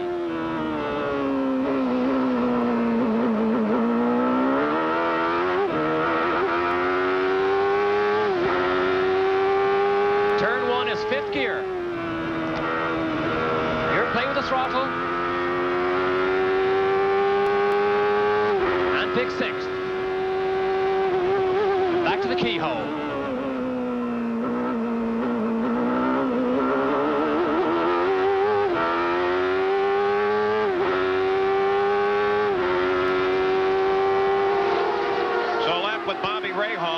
In 7th place. This fight remains the same. Arie Luyendyk just sitting a car length off the back of Mario Andretti in their fight for 5th place. But Arie Luyendyk, for the moment at least, has let it go. You could look out the front of Bobby Rahal's car during that lap and keep track of this battle as well. The Chevrolets have been so powerful on road courses. They wind up to power much quicker, it seems, than the Fords, and so they've had a solid year. But right now, with the absence of Al Unser Jr. at the front and Paul Tracy at the front, you have Chevrolet leading. Buddy Lazier off the edge of the race course. So you have the Chevrolet of Fittipaldi at the front, but then 2nd, 3rd, 4th, 5th, and 6th, all Ford power engines. There's Fittipaldi at the front of the field. Emerson now draws a little bit of a breathing space he needed from the pursuing Lolas. As the laps go on here and the fuel load lightens, the Penske seem to settle down into this nice, easy routine. Interesting battle well back in the field. It's a fight for 15. This is Marco Greco and Scott Pruitt. Now, that 45 car originally this weekend was assigned to John Paul Jr. It's a 91 car. He showed up and he took a few laps in the car, and then he made what had to be the toughest decision ever for an IndyCar driver, and I think a class decision, and said, I'm physically too large to do this car justice. And so they went looking for Scott Pruitt. They put him in the car. Now he battles with Marco Greco, who's giving that 30 car a good run. Obviously missed a full session while John Paul had that car, but still managed to qualify 20th. And remember, this is a 91 car, a little bit outdated to race against some of the machinery at the front of the field. But Scott Pruitt enjoying himself, but he would rather be up the front. Al Unser Jr. is only about 12 seconds from the danger of going a lap down. You got a glimpse of him there. We continue to watch this revolving battle for 15. So for the moment, Scott Pruitt does not seem to be able to get up and challenge Marco Greco, who's holding him off. Well, just the opposite of that, really. There you go. Here comes now Luyendyk moving on Andretti. Tries it again, locks the brakes heavily, and can't get past. Brakes locked at the rear? No, it was front brakes, but that's what we said earlier. If you don't get alongside Mario, he will chop down. That is his normal style. Lyondike knows that. He tried to poke down the inside, but realized he couldn't get it done, locked up those fronts, and actually lost about 2 or 3 car lengths. He probably is a little bit faster, but catching is one thing. Actually getting by is always something different. Rahal continues in pursuit. Also, Brian Till giving that 99 car a good run after his early problems. He is sitting back behind Rahal and continuing to pace with Rahal, Lyondike, and Mario Andretti, though he is 6 laps behind and running in 20th. Jan Beekes, Ari Lyondike, you have something? Checking in with the Chip Ganassi crew, they said the car is fine. They did not make any changes during that previous pit stop. They said we've always been faster than Mario. We've just now finally caught him. But the difficulty is most drivers feel there's only one good place to pass, and that's at the end of the straightaway. They think they have more speed, looking for Lyondike now to pull off the move. Well, the last time Ari tried it there, it did not work at all. We are now 47 laps deep into an 89-lap race, 199.3 miles here at the Mid-Ohio Sports Car Course. Raul Boesel, he runs 3rd place, out of contact with the battle at the front of the field. Well, there is no battle in truth. Scott Goodyear is 2nd, Emerson Fittipaldi is 1st. But the key here is the fact that just behind Boesel is Nigel Mansell. Now, Mansell's still 2 laps behind. There he is. But he is carving his way up through the field, trying to get ahead of the leader. If he can do so, then he at least makes up one of those laps. He still runs, though, out of the points fight and continues in 18th. I mean, for Mansell to chase down Boesel can only be a demonstration of how fast he can go even under these conditions, because there's so little to fight for at the moment trying to get past Boesel. I mean, he needs a lot of help from yellow flag situation. The telemetry was coming out of Boesel's car. Of course, both Ford-powered machines here. Down the pit straight into that very fast first turn. Took a long, long time to get by Robbie Gordon, and Boesel will not make it any easier at all.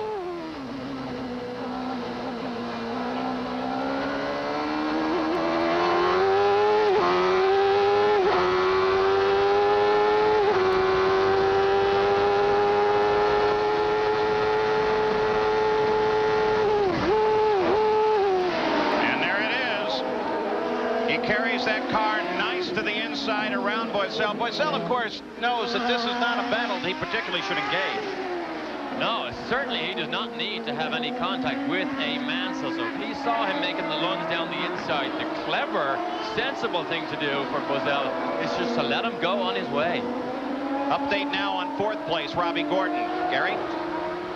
Well, it's been an interesting day for Robbie Gordon, who started 15th. A.J. Foyt sitting in the scoring stand. A quick word with him a few moments ago. There was the early contact with Johansson that broke off one of the end plates on the wing. That's affected the handling a bit on this final pit stop coming up here in about 8 laps. They'll try to dial a little more wing in to give him a little better grip on the racing circuit. But all in all, for the young man who finished 3rd in the season opener at Australia, he's got a chance for maybe his best finish in quite some time, Paul. Robbie Gordon runs in 4th, about 7 seconds behind Raul Boesel, just ahead of him. So let's take a look at the running order at the conclusion of 50 laps with the interval back from the leader. We'll take you through the field here. The real key, of course, is we watch for 18th spot, currently occupied by Nigel Mansell, as he's trying to carve one of those laps of the 2 off. And then he has a whole lap to make up, but of course part of what he would like to see is another full course yellow after he gets in front of Fittipaldi. Difficult to see on this car. Look at Gordon kicks the dirt up, but this car this weekend has the little winglets, which was the development that Dick Simon came up with. Now all the Lola runners have it. Little winglets on the front of the side pod, which actually allows the airflow to be different under the car, creates more downforce, and Gordon used this to help him get rid of some of his understeer this weekend. Well, we now have 52 laps complete.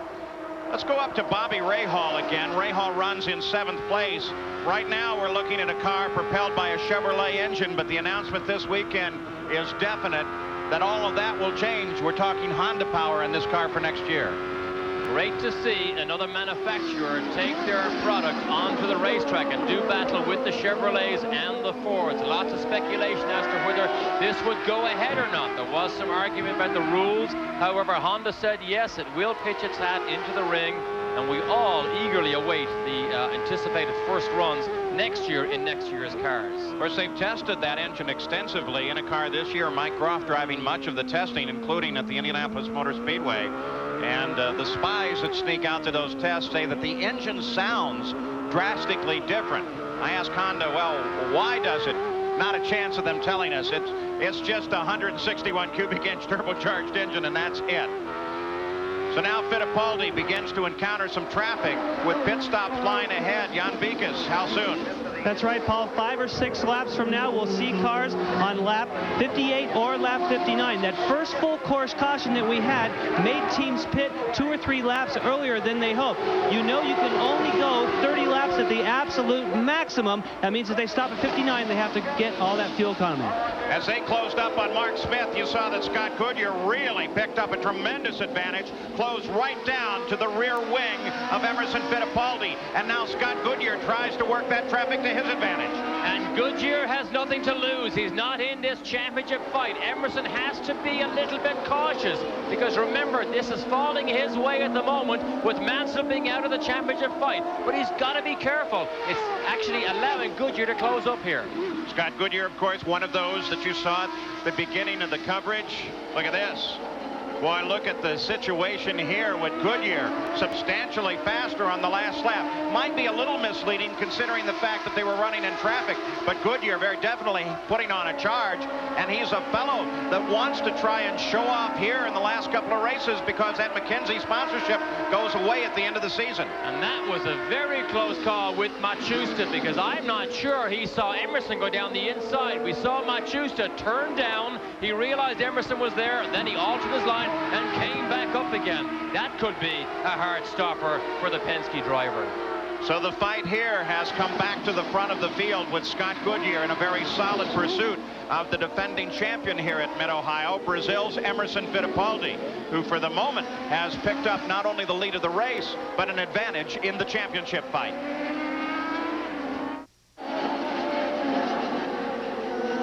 At the Mid-Ohio Sports Car Course, the Pioneer Electronics 200, it is still Emerson Fittipaldi out in front. As they came through traffic a few seconds ago, Goodyear was very close, but now they've separated again.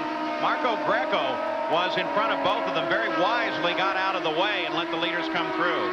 And Marco Greco having probably his best race of the year. Look at Mansell slices down the inside, takes 2 cars in one. I'm sure they saw him coming, but Greco and the Team Losi car run by Dennis McCormick, I'm sure delighted with their performance so far. But all of this passing, none of it for position. Mansell still remains well back in the field and 2 laps behind the lead of the race. The fight is here at the front.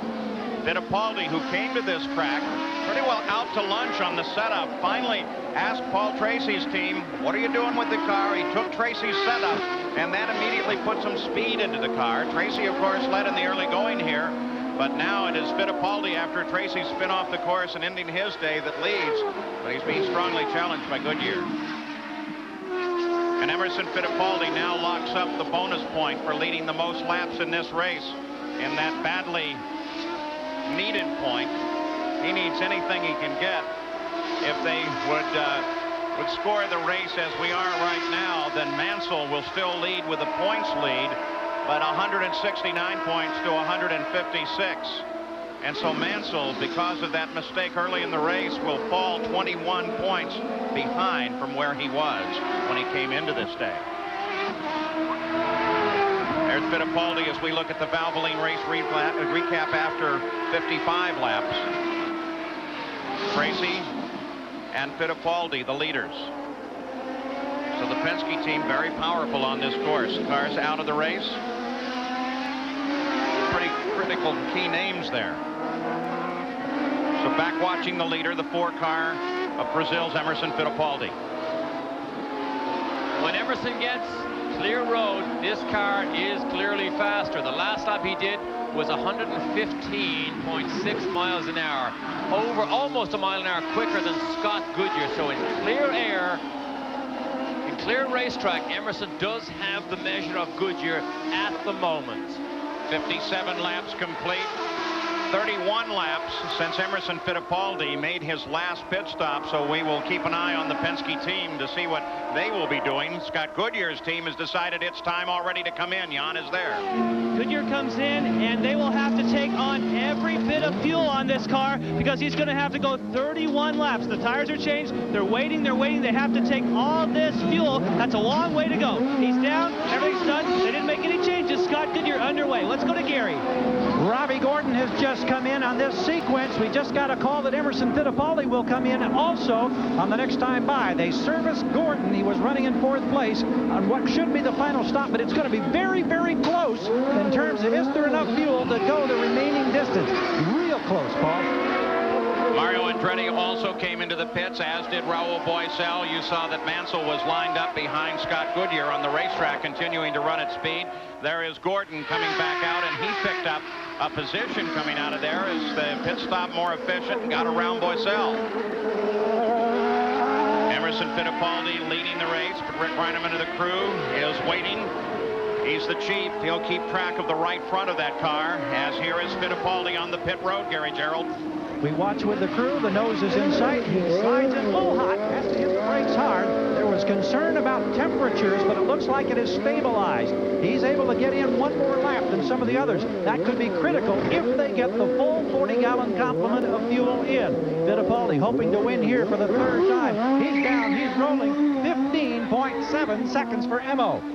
Mark Smith also in, Griard in, Bobby Rahal now into the pits, Brian Till into the pits as well. So this the theoretical last stop of the race for everyone, unless of course it's a mechanical difficulty. This should take care of fuel and tires. And look at the gap he now has on Scott Goodyear. Goodyear stopped first, but obviously the in and out lap and his time on pit road was considerably longer than Emerson Fittipaldi's. And during those stops too, Mansell got around Goodyear.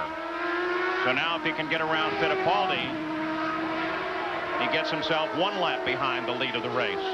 Terribly frustrating day for Mansell. He needs lots of help. If he can get by Emerson, he needs a yellow flag immediately, have the pace car pick up Emerson, and then make up that full lap, because there's not enough laps left for him to make it up. Considering the way the day's gone, though, that's not outside the realm of possibility. 2 full course cautions early in the race. Goodyear's stop was 17 seconds. Emerson Fittipaldi in at 15.7. The in and the out, part of the tail. Yeah, right, but the in and the out lap is also the key. When you put on cold tires, how fast can you get around on that first lap? That is a key. 2nd place, Ari Luyendyk comes in. Jan Bigas? Luyendyk comes in, but he has an advantage because he's in a lap later. He won't have to take on all the fuel. They're going to time the fuel so they don't have to take every last drop. They're going to wait till they get just enough, and he'll be underway. All the tires are on. They're waiting for that call from Chip Ganassi, the team owner. Ari is looking up at him saying, okay, I'm out of here.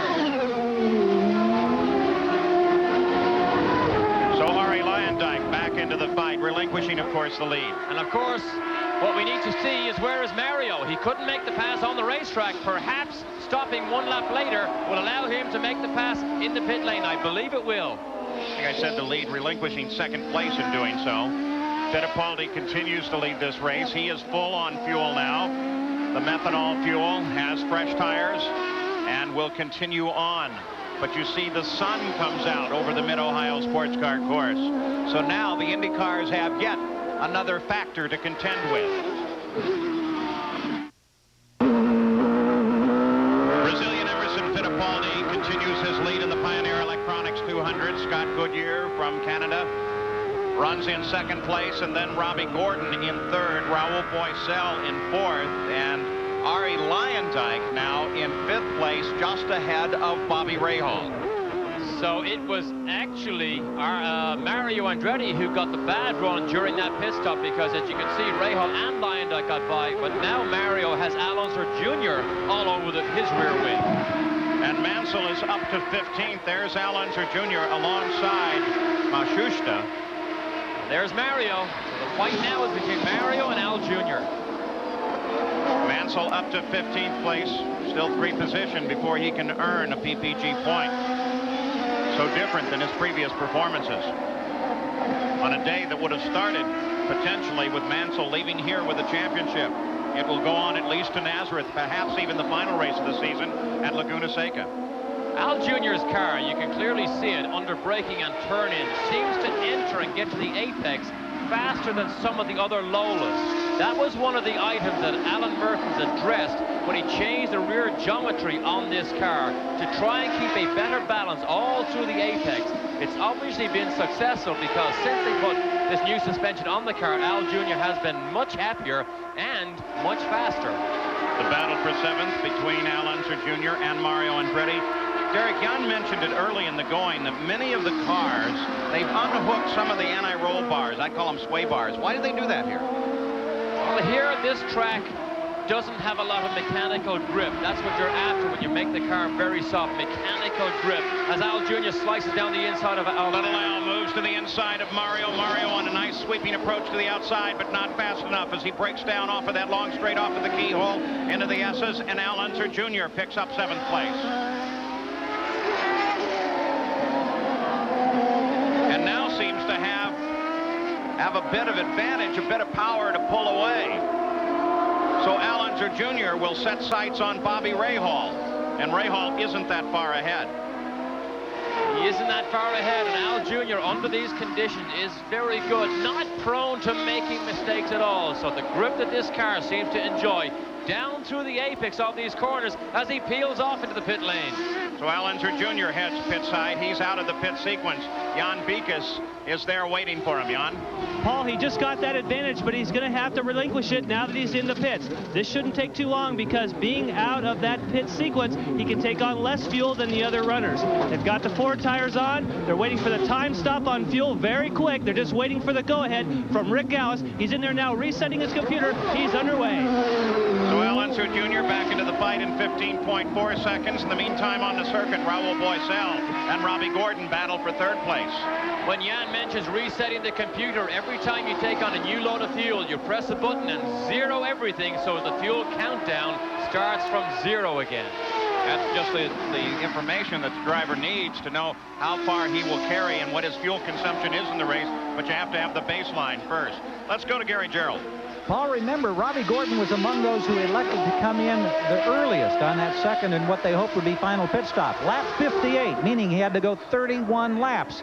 Most everybody figures 30 is about the maximum at this place. Now, we just checked with A.J. Foyt. He gave us that sly wink, and he says, well, I think we're going to be all right, but they're going to be very, very close. In fact, we have an unconfirmed report that they've leaned down to 90% in terms of how rich or how lean they're running the fuel. And you really, I believe, and Derek could confirm this, you can't go much below 90% without really running those temperatures up. You can't go much below 90%, you're right, but Gary, I think Scott Goodyear may be playing the same game because he is now suddenly 12 seconds behind Emerson Fittipaldi. I don't think he has enough fuel to run that car flat out. Guzman has fallen out of the race now with a broken header. That moves Nigel Mansell up to 14th. The telemetry, of course, you see, is coming and being transmitted directly out of Raul Boesel's car. The other car is Robbie Gordon, and on a couple of these corners, it's very wide indeed. That's a pretty fine line between blocking and just driving an unusual line. Well, we did get a good example there of Gordon taking the middle line, which makes it difficult for the man trying to make the pass, and suddenly he ducks back. It was on the borderline of blocking, but remember, if you aggressively move left and right to try and deliberately stop somebody passing, Wally Dallenbach will black flag you and bring you in for a short interview. Wally tends to say that it's not so much the first move that you take. The race course does, after all, belong to the car in front. It's when you make that second move that they're going to take the hard look at you. So Fittipaldi is still our leader by 13 seconds over second place, Scott Goodyear. The point standings at this moment. If Fittipaldi continues with his win, it doesn't look like that will change much. And the battle in the championship will go on for another race. Next Sunday here on ESPN, it's race number 15 of the PPG IndyCar World Series from Nazareth, Pennsylvania. That'll be coverage of the Nazareth race. And, of course, the championship goes on there. But the battle at Mid-Ohio remains here between Robbie Gordon and Raul Boesel. It is a fight for 3rd place, currently occupied by Gordon. and it is a fight for third place. It may become a fight for second place because they are reeling in Scott Goodyear.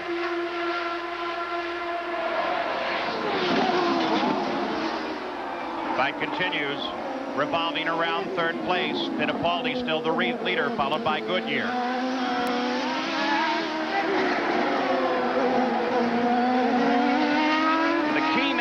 Seemed to me to be the fact that Fittipaldi seems to be pulling away from Scott Goodyear, Derek, at what, about a second to lap? He has control of the race now. We're only speculating that Goodyear, having had to run 31 laps on that last tank of fuel, may have to short shift. But look at Mansell. He may be about to get back one of his laps. Look at this here, over the curve. Why would he try something like that? Mansell, as he closed on Fittipaldi, jumped the curve. That's Olivier Briard just behind him, not in contention in this fight. It's not truly a fight in any way for position here. It is simply Mansell trying to unlap himself from Emerson Fittipaldi. Briard runs in 17th place right now, 2 laps behind the lead. Mansell runs in 15th and is trying to get back to a mere lap behind the lead of the race. And that was a very aggressive move by Mansell. Luckily, there was enough room on the inside. When he knew he wasn't going to be able to make the pass, he drove over the curb, but actually lost about 3 or 4 or maybe even 5 car lengths to Emerson. He's obviously running fast, though. Let's take a look back at that move in the keyhole. Now There's look, Nigel to the inside. He's 2 car lengths behind him when he makes his lunge. Now he realizes he can't make it. Up over the top of the curve, almost hit the back wing of Emerson and goes wide. Aggressive move by Nigel Mansell, didn't quite pull it off. Has to take the straight line there for a moment, get to the asphalt, and then turn the car. How'd you like to have been Briard at that moment to watch all of that? Best seat in the house, but not one I would have liked. So there's Fittipaldi sitting just ahead of Mansell. Again, not a battle for position. The championship fight goes on. Emerson, because he's in the championship fight, if he sees Mansell coming down the inside, he may elect to actually give him a bit of room because he will have realized what happened back in the keyhole. He doesn't need to have any part of an incident with Mansell right now. So the fight on the circuit, though not a fight in contact, is Fittipaldi and Mansell. Gary Gerald, you have something on these two. Paul, I think Derek hit it right on the nose. We understand here in the Penske camp that they've told Emerson, Mansell gets up there, just let him go on by. They don't want any part of any kind of a duel between the former world champions from F1. So look for that as they continue to work their way around this circuit. I wonder why you'd even have to begin to tell Fittipaldi something like that. Just a reminder, eh? Just a friendly reminder. I mean, Mansell is a little bit far behind now. He closes up through this corner here. And this is where he made the lunge. Is he close enough this time? No, he's not. While we watch these 2 world champions, the reigning world champion and a 2-time world champion, Emerson Fittipaldi, both the Andretti family and the Fittipaldis had some pretty good results in F1 today. They did. There you go. Here you go. Watch what happens here. Side by side, Emerson doesn't need to contest it. Move to the left. Let him go. It's not a race. Remember, you're racing for the championship, Emerson. That's him go. You're absolutely right.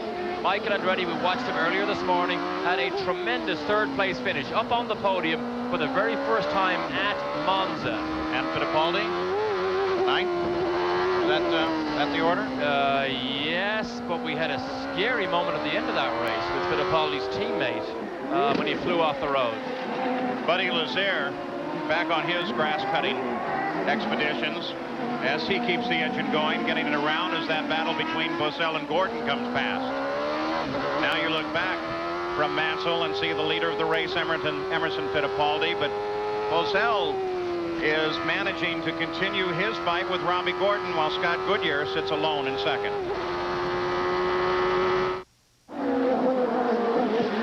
At the Mid-Ohio Sports Car Course, most of the positions running static here. We're watching Al Unser Jr. close on Jimmy Vasser. Jimmy's had a particularly good day for their team, running in 9th place right now. Just so I don't leave this unclear, Christian Fittipaldi was running a fairly good race, but on the last lap he got into trouble. Exactly. That's when he had the incident, did a complete backflip going over the start-finish line in a scary, scary moment that was even worse than we saw with Patrese and the Williams last year. So here at the Mid-Ohio Sports Car Course, it is Emerson Fittipaldi static at about 15 seconds ahead of Scott Goodyear. Robbie Gordon is third. Raul Boesel is fourth. Ari Leyendijk is fifth, followed by Bobby Rahal and Mario Andretti. Scott Brayton is in 8th place, and you're watching the 9th place car of Jimmy Vasser as he tries to hold off 10th place Al Unser Jr. And you clearly see Al Jr.'s different line through the keyhole as he blasts by Jimmy Vasser. He goes wide over the concrete patch, gets grip on the outside, and he definitely seems to slingshot off that right-hand hairpin much quicker than most of his other competitors. Further update, Jan Beekes. Well, you're talking about the Formula One race, and walking through the paddock today, we went by the Lola truck. All of a sudden, a huge roar came out of the Lola parts truck. We went inside. Everybody was watching Michael Andretti as he moved into third position. Everyone here really excited about Formula One, especially Michael Andretti's progress. Lots of drivers in there, Stefan Johansson and so on. And with our international coverage, there's a good chance those drivers are now watching here to see what, let's say, Nigel Mansell and those who have driven in Formula One are doing today. Also, Derek can tell you we had another flip here today with a driver not injured. It was in the Indy Lights race. It was Robbie Groff who took a big flip. He was also okay. So, all the guys in F1 high. Yes, exactly. Lots of speculation as to what Michael will do next year. I really don't believe I'm out on a limb if I say if he leaves Formula One, it will be Formula One's loss. And the possibility of where he comes here, the name most often repeated seems to be Ganassi. Well, I'd say there will be a line at his door at Nazareth if he becomes available. On the other side of that, I think you're right. It would be nice to see Michael, now that he knows all the circuits, fighting that uphill battle with limited test time, unfamiliar cars, if he could get a good ride next year and show his true worth. And we don't mean to talk over Jimmy Vasser because he is having an exceptionally good weekend. In the morning warm-up this morning, he was the third fastest car on the racetrack. So Vasser in that Codilux car having a very good weekend. Nigel Mansell now about 15 seconds away from moving into 12th place. And in doing so, taking the position from Hiro Matsushita and taking a PPG point. 12th place, the lowest position that awards a point. Gary Gerould, we come toward the end of the race, 75 laps complete. What's the fuel status? Well, we mentioned there was concern for Robbie Gordon and those who pitted on lap 58. Emerson Fittipaldi made it to lap 59. The fuel situation looking good, and here's one of the tip-offs.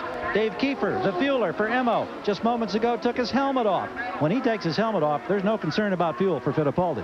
No concern, or is the fuel tank totally empty, Gary? I can't see the hose at the moment, Paul, to know if there's some in there or not. Robbie Gordon closes up behind Scott Goodyear. This just developing into a battle. You can see Boesel is there as well. 18 seconds ahead of this fight is Fittipaldi running all alone, but still encountering some traffic. But now it's Robbie Gordon taking a real strong look at second place. And taking Al Unser Jr.'s line through that last section of the keyhole. I'm not sure Goodyear can fight back in this attack here because he's been losing almost a second a lap to Robbie Gordon. Can't find it at all. Lets Gordon go past. Of course, fuel's still going to be a question there on Gordon's car. A.J. Foyt with that sly wink. It tells you absolutely nothing. So now Gordon into second place. Goodyear back to third. Boesel will be the next to line up and take on Scott Goodyear. 76 laps complete. And Boesel has been able to keep pace with Robbie Gordon all the way through this last 10 to 15 laps. So he will mount probably an unchallenged attack on Scott Goodyear very shortly. Well, Scott Goodyear certainly didn't fight back very hard when Robbie came up. Gary Gerould, are we talking some sort of strategy there? Well, I think the problem is one of the handling of the car for Goodyear. Got a quick word a few minutes ago with Derek Walker and just said the balance on that set of tires they made on that second stop not as good as what they'd experienced earlier. Consequently, it's costing them. And to answer the fuel question for Fittipaldi, they have about 10 gallons left here in pit if they needed it. If they need it. Doesn't look like they're going to need it at all. He's stabilized about 19 seconds now in front of second place Gordon, while third place Scott Goodyear, having his handling problems, has Boesel just behind him. This, of course, is a fight that gets one or the other on the podium. And all those after the race photographs, which at this point in the season can mean so much when you're bringing your portfolio around and saying, look, here's my latest podium finish just last weekend. I'm trying to take a close look at Goodyear's car here to see if we can pick up where he's slower, it's very difficult to pick it up. Sometimes when the set of tires is bad, you just have to slow down. You don't see the car sideways or understeering off the racetrack. You just have to slow down. So Boesel looks as if he should be able to make a pass on Goodyear very shortly. And of course, as we do like to keep reminding you, this is the only point in contact, this battle here between Goodyear and Boesel on the race course. We have the advantage of the extremely efficient EDS computer scoring, which gives us intervals all the way down through the field. And this is the fight on the course you're looking at, and it looks like for the moment it may go to Boesel. He moves inside on the keyhole, but no, Goodyear's not going to let him through. Gesture off the hand or just shifting the gear from Goodyear? I don't know, but the last pass with Gordon was uncontested, and suddenly Goodyear begins to contest this pass with Boesel. So maybe things in that car are beginning to settle down a little bit. They're through the best passing area on the course, now coming to one of the more difficult as Boesel comes to the outside. He has to be careful there. Remember Al Unser Jr. earlier in the day. Well, Goodyear is driving it defensively now. We saw him on the downhill run. He stayed wide before he turned left to turn right. So he's defensively protecting that position. He believes he can hang on to it. Gusting winds begin to pick up here on the front stretch. Sunshine is out, but wind gusts could become a factor here, blowing these cars around from point to point as the battle continues for third place. On the pit straight, the keyhole was where they tried it last time. Will Boesel try it there again? He closes in through the first turn. Boesel probably has the longest contract of all drivers at the moment with that 3-year deal that he signed with Dick Simon right after the Duracell contract was signed. Doesn't try it here, lines up. Now they come up to top speed, up to the top gears, and then very hard on the brakes down through the gears. Boesel's going to make his move to the inside, but it is not enough. Boesel continues to run in fourth place. Goodyear stays in third as the fight continues at Mid-Ohio. On the Mid-Ohio Sports Car course, the fight continues for third place in a position on the podium between Scott Goodyear and Raul Boesel.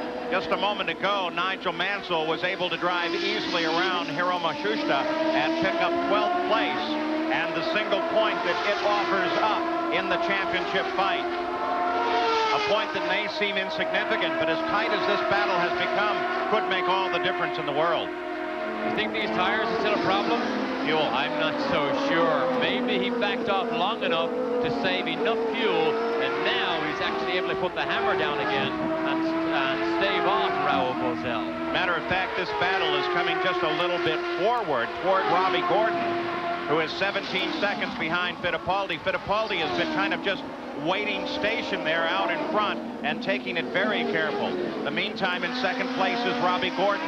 In his pit with A.J. Foyt is Jan Bigas. He's been speaking with Robbie on the radio. Have you been speaking with him about fuel or about driving?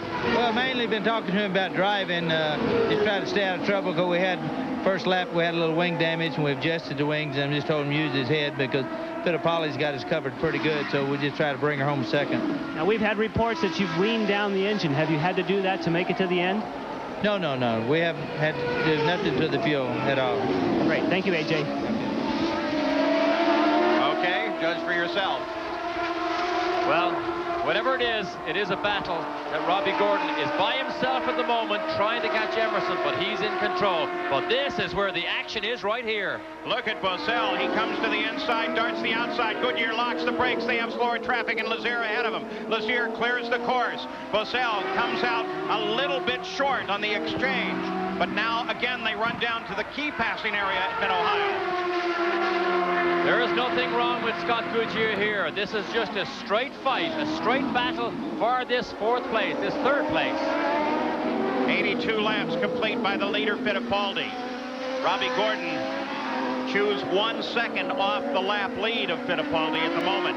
Now 16 seconds ahead of Gordon. This is the fight for third. No one else in contact. Believe it or not, Brian Till is flying. He's that car right behind them. He has actually reeled these boys in. And he's stayed up there all day. I mean, he's been running with these leaders the entire time. Wonderful run for Till. Look at him close in here. He is faster than these two boys ahead of him, but it's not a battle for position. What a shame it's not, because Brian Till has been extremely fast here all weekend. And Norm Turley's operation that really is on a bit of a wing and a prayer every weekend as to whether it even gets to the races.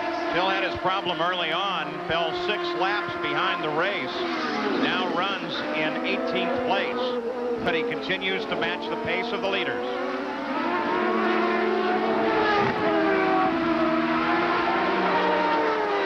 Talk about how quick Brian Till is. Have some information for you on that here in a second as they head down in. Let's go to Gary Gerould. Well, we wonder about this fuel situation. A couple of radio reports. Jimmy Vasser may have to be in the next lap for a splash and go. We also hear that Nigel Mansell may have to get a splash and go. So he's battled forward to a points-paying position at number 12, but he may lose it if he has to get that splash. That's making Emerson Fittipaldi and the Penske team very happy. The front is still Fittipaldi. In the meantime, Nigel Mansell, we go on board. Clear road ahead. But ahead of him is Willie T. Ribbs, and that is who he would like to catch up to, but Willie is well ahead of Mansell. It is not likely that he will move any further than 12th place. So here at Mid-Ohio, Emerson Fittipaldi continues his lead and will pick up a bag full of points if he can stay there toward the end. In the closing laps now at Mid-Ohio with 4 laps to go for the leader, Emerson Fittipaldi. Nigel Mansell, who could have clinched a championship here, is caught in the middle of a battle between Scott Brayton and Al Unser Jr. It is a battle for 8th place, currently occupied by Brayton. But Al Unser Jr. was closed up right behind Nigel Mansell just a few moments ago. Watch as this fight closes in, because Brayton and Unser Jr. don't care anything about Mansell's problems.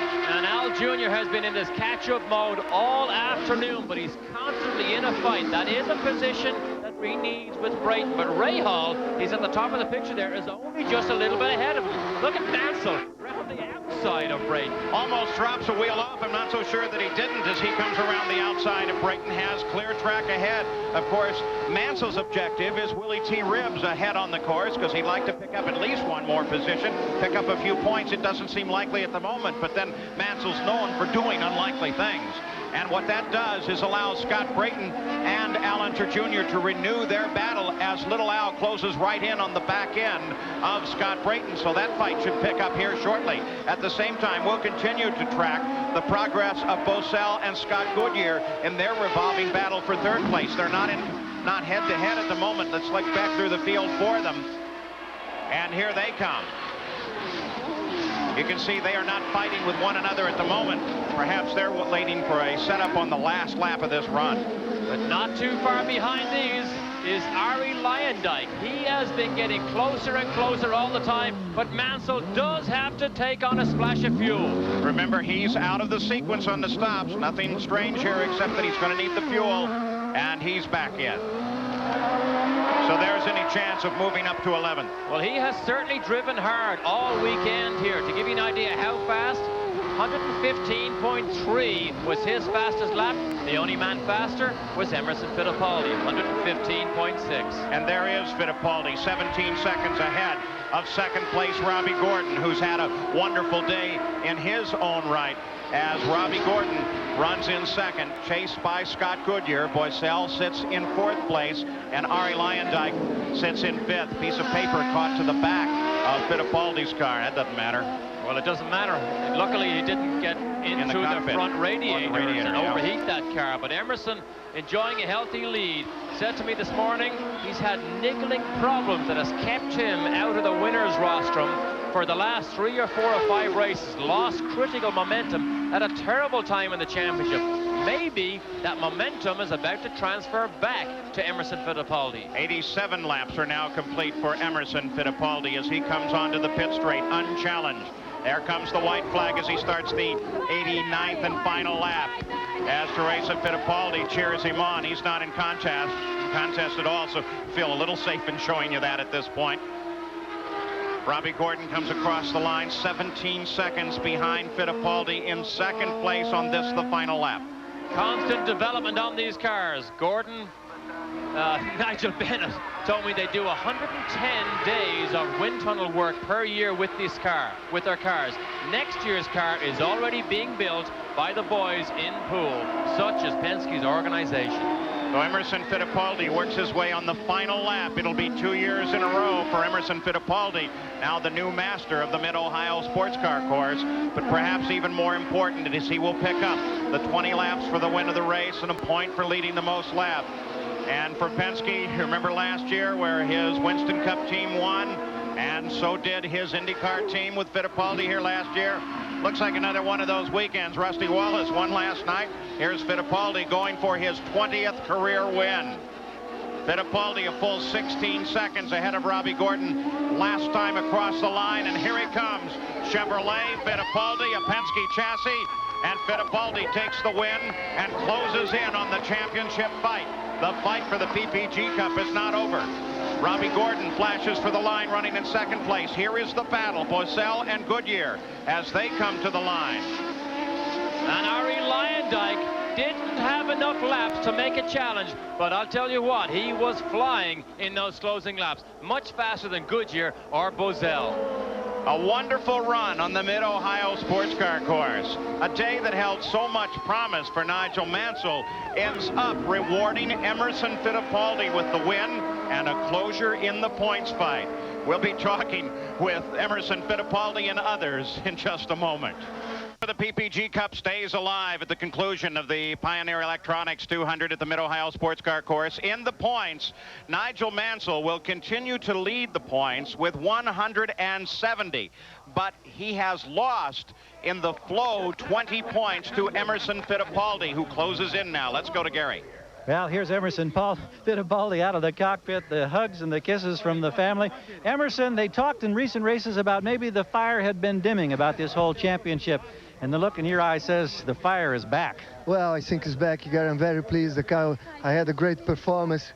I'm so happy that, you know, everything that happened today happened perfect, and the championship's still open. It will be tough, only 2 races to go, but, you know, we still can be dicing Nigel.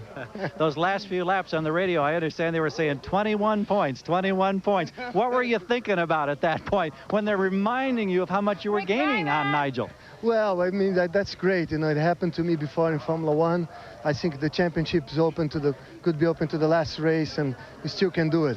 At mid-race, Al Unser Jr. came up and was giving you a terrific challenge, and then he had an incident that put him far back in the pack. Were you concerned about he may having enough muscle to get by you? Well, every time I was on full tanks, my car was very loose, and he was going faster than I was. And I was really concerned that he could go by, yes. I know he's anxious to get to Nazareth. We wish you well next week, Emerson. Thank you, guys. Thanks. All right. And Jan? Thank you, Gary. We're standing by with Robbie Gordon, 15th to second place. What a great run. Yeah, I tell you, my guys just did a great job in the pits today. The Copenhagen car ran great. You know, we just laid around and let everything happen in front of us. We ran consistent laps. You know, in the beginning of the race, I broke the wing off in the front and had a big problem on understeering, but I just dealt with it until we came in the pits, and the guys fixed it when we were in the pits, and we had a good competitive car. Now tell us what happened, because you got together with Johansson, is that right? Yeah, well, what happened was I was trying to pass Goulderman, and he ran into me, and I bounced over the curb, and I basically landed in Johansson. You know, the 90 car, he was blocking pretty bad at the start. He was blocking Mark on the right, and then he saw me going on the left, and he moved over to block me on the left. You know, that's the way they do it in Formula One, so I guess that's the way IndyCar is going to be here pretty soon. Great day for Robbie Gordon. Gary? Well, here's Scott Goodyear, who finishes third, and the realization was hitting me just a moment ago. This is your first time to be on the podium this year, and by your standards, that's got to be long overdue. Oh, it's long overdue. We've been so close so many times this year, and, you know, we looked like we might have been a bit more competitive today, but just near the end there, we seemed to lose grip on the last change that we did, but we had to hang in there, and the guys did a great job in the pit stops and the Walker team, and we came third and got on the podium, so we're pretty happy. And you really had to fight for that third position because Boesel, there were a lot of guys in there knocking on the door, and I know the balance was off with that last set of tires. Well, it was, and I just couldn't hold Robbie off, and he came on strong, and I knew there was no way, and he got me under braking down the back straight, and the rest of it was just slipping and sliding, and Raul and I had a good battle, so it was fun. Go claim that spot on the podium. Thank you. All right, Paul? A nice finish today for Scott Goodyear. Here are the points, and of course the key is that only 2 men now are involved in the fight for the championship, Nigel Mansell and Emerson Fittipaldi. Raul Boesel comes around Paul Tracy and moves into 3rd place in the points. Now what he has to try and do is hold on there and perhaps even catch someone if he can, but he has no chance at the championship. Right now Jan Beekes is with Raul. Raul, a great run for you for 4th place, but earlier you were real strong and then started dropping back. Yeah, really strong at the beginning. Even have some blocks there, some try to overtake, but I guess it's part of the game. It's my car was good in full tanks, and then the tires get slide after half tank, so I need to drop off a little bit. And but other than that, my Duracell Lula was perfect. We have a little problem with the fuel going in on the second stops, so we lost a little bit of ground, but other than that, was a great race for me. I was fighting all day long with somebody. So I think we did well. We make some points towards the championship. Was a good day for us. Were you close to any of that action at the start? We had contact at the start, cars weaving back and forth. Did you see what happened up there? Not really. I think it was behind me. I saw the contact with Al Jr. after the second yellow when he tried to overtake Emo and Emerson. So I think it's just a dispute. And but other than that, it was a tough race, really. Raul Boesel with the best seat in the house. Paul? Raul Boesel moves forward in the point standing, and now will be interviewed for 10 million viewers in Brazil who keep track of these IndyCar events. 100 countries worldwide. There's the order of finish. Well, Emerson Fittipaldi has taken the win in front of the largest crowd ever here at the Mid-Ohio Sports Car Course, but there are other interesting stories. Consider Mario Andretti. Gary Gerald is with him now. Indeed, Paul, a 7th place finish today for Mario, and this whole weekend I know has been a bit of a struggle, and I know you're anything but a happy man as you sit here. Any particular problem during the course of this race, Mario? Well, I never could find a balance. We tried to work on it as conditions were changing.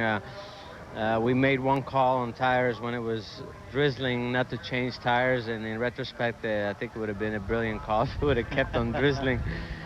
But it stopped, and then so I went that double stint with the same set of tires, and 60 laps on the tires a bit much, so that sort of hurt me a little bit.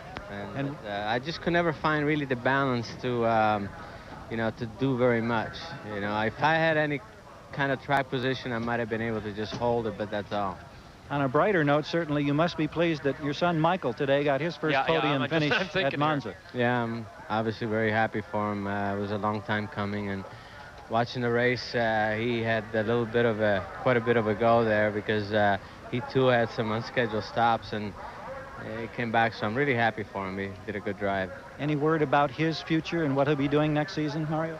Well, it's all going to come down in the next week or so, so right now it's all up in the air.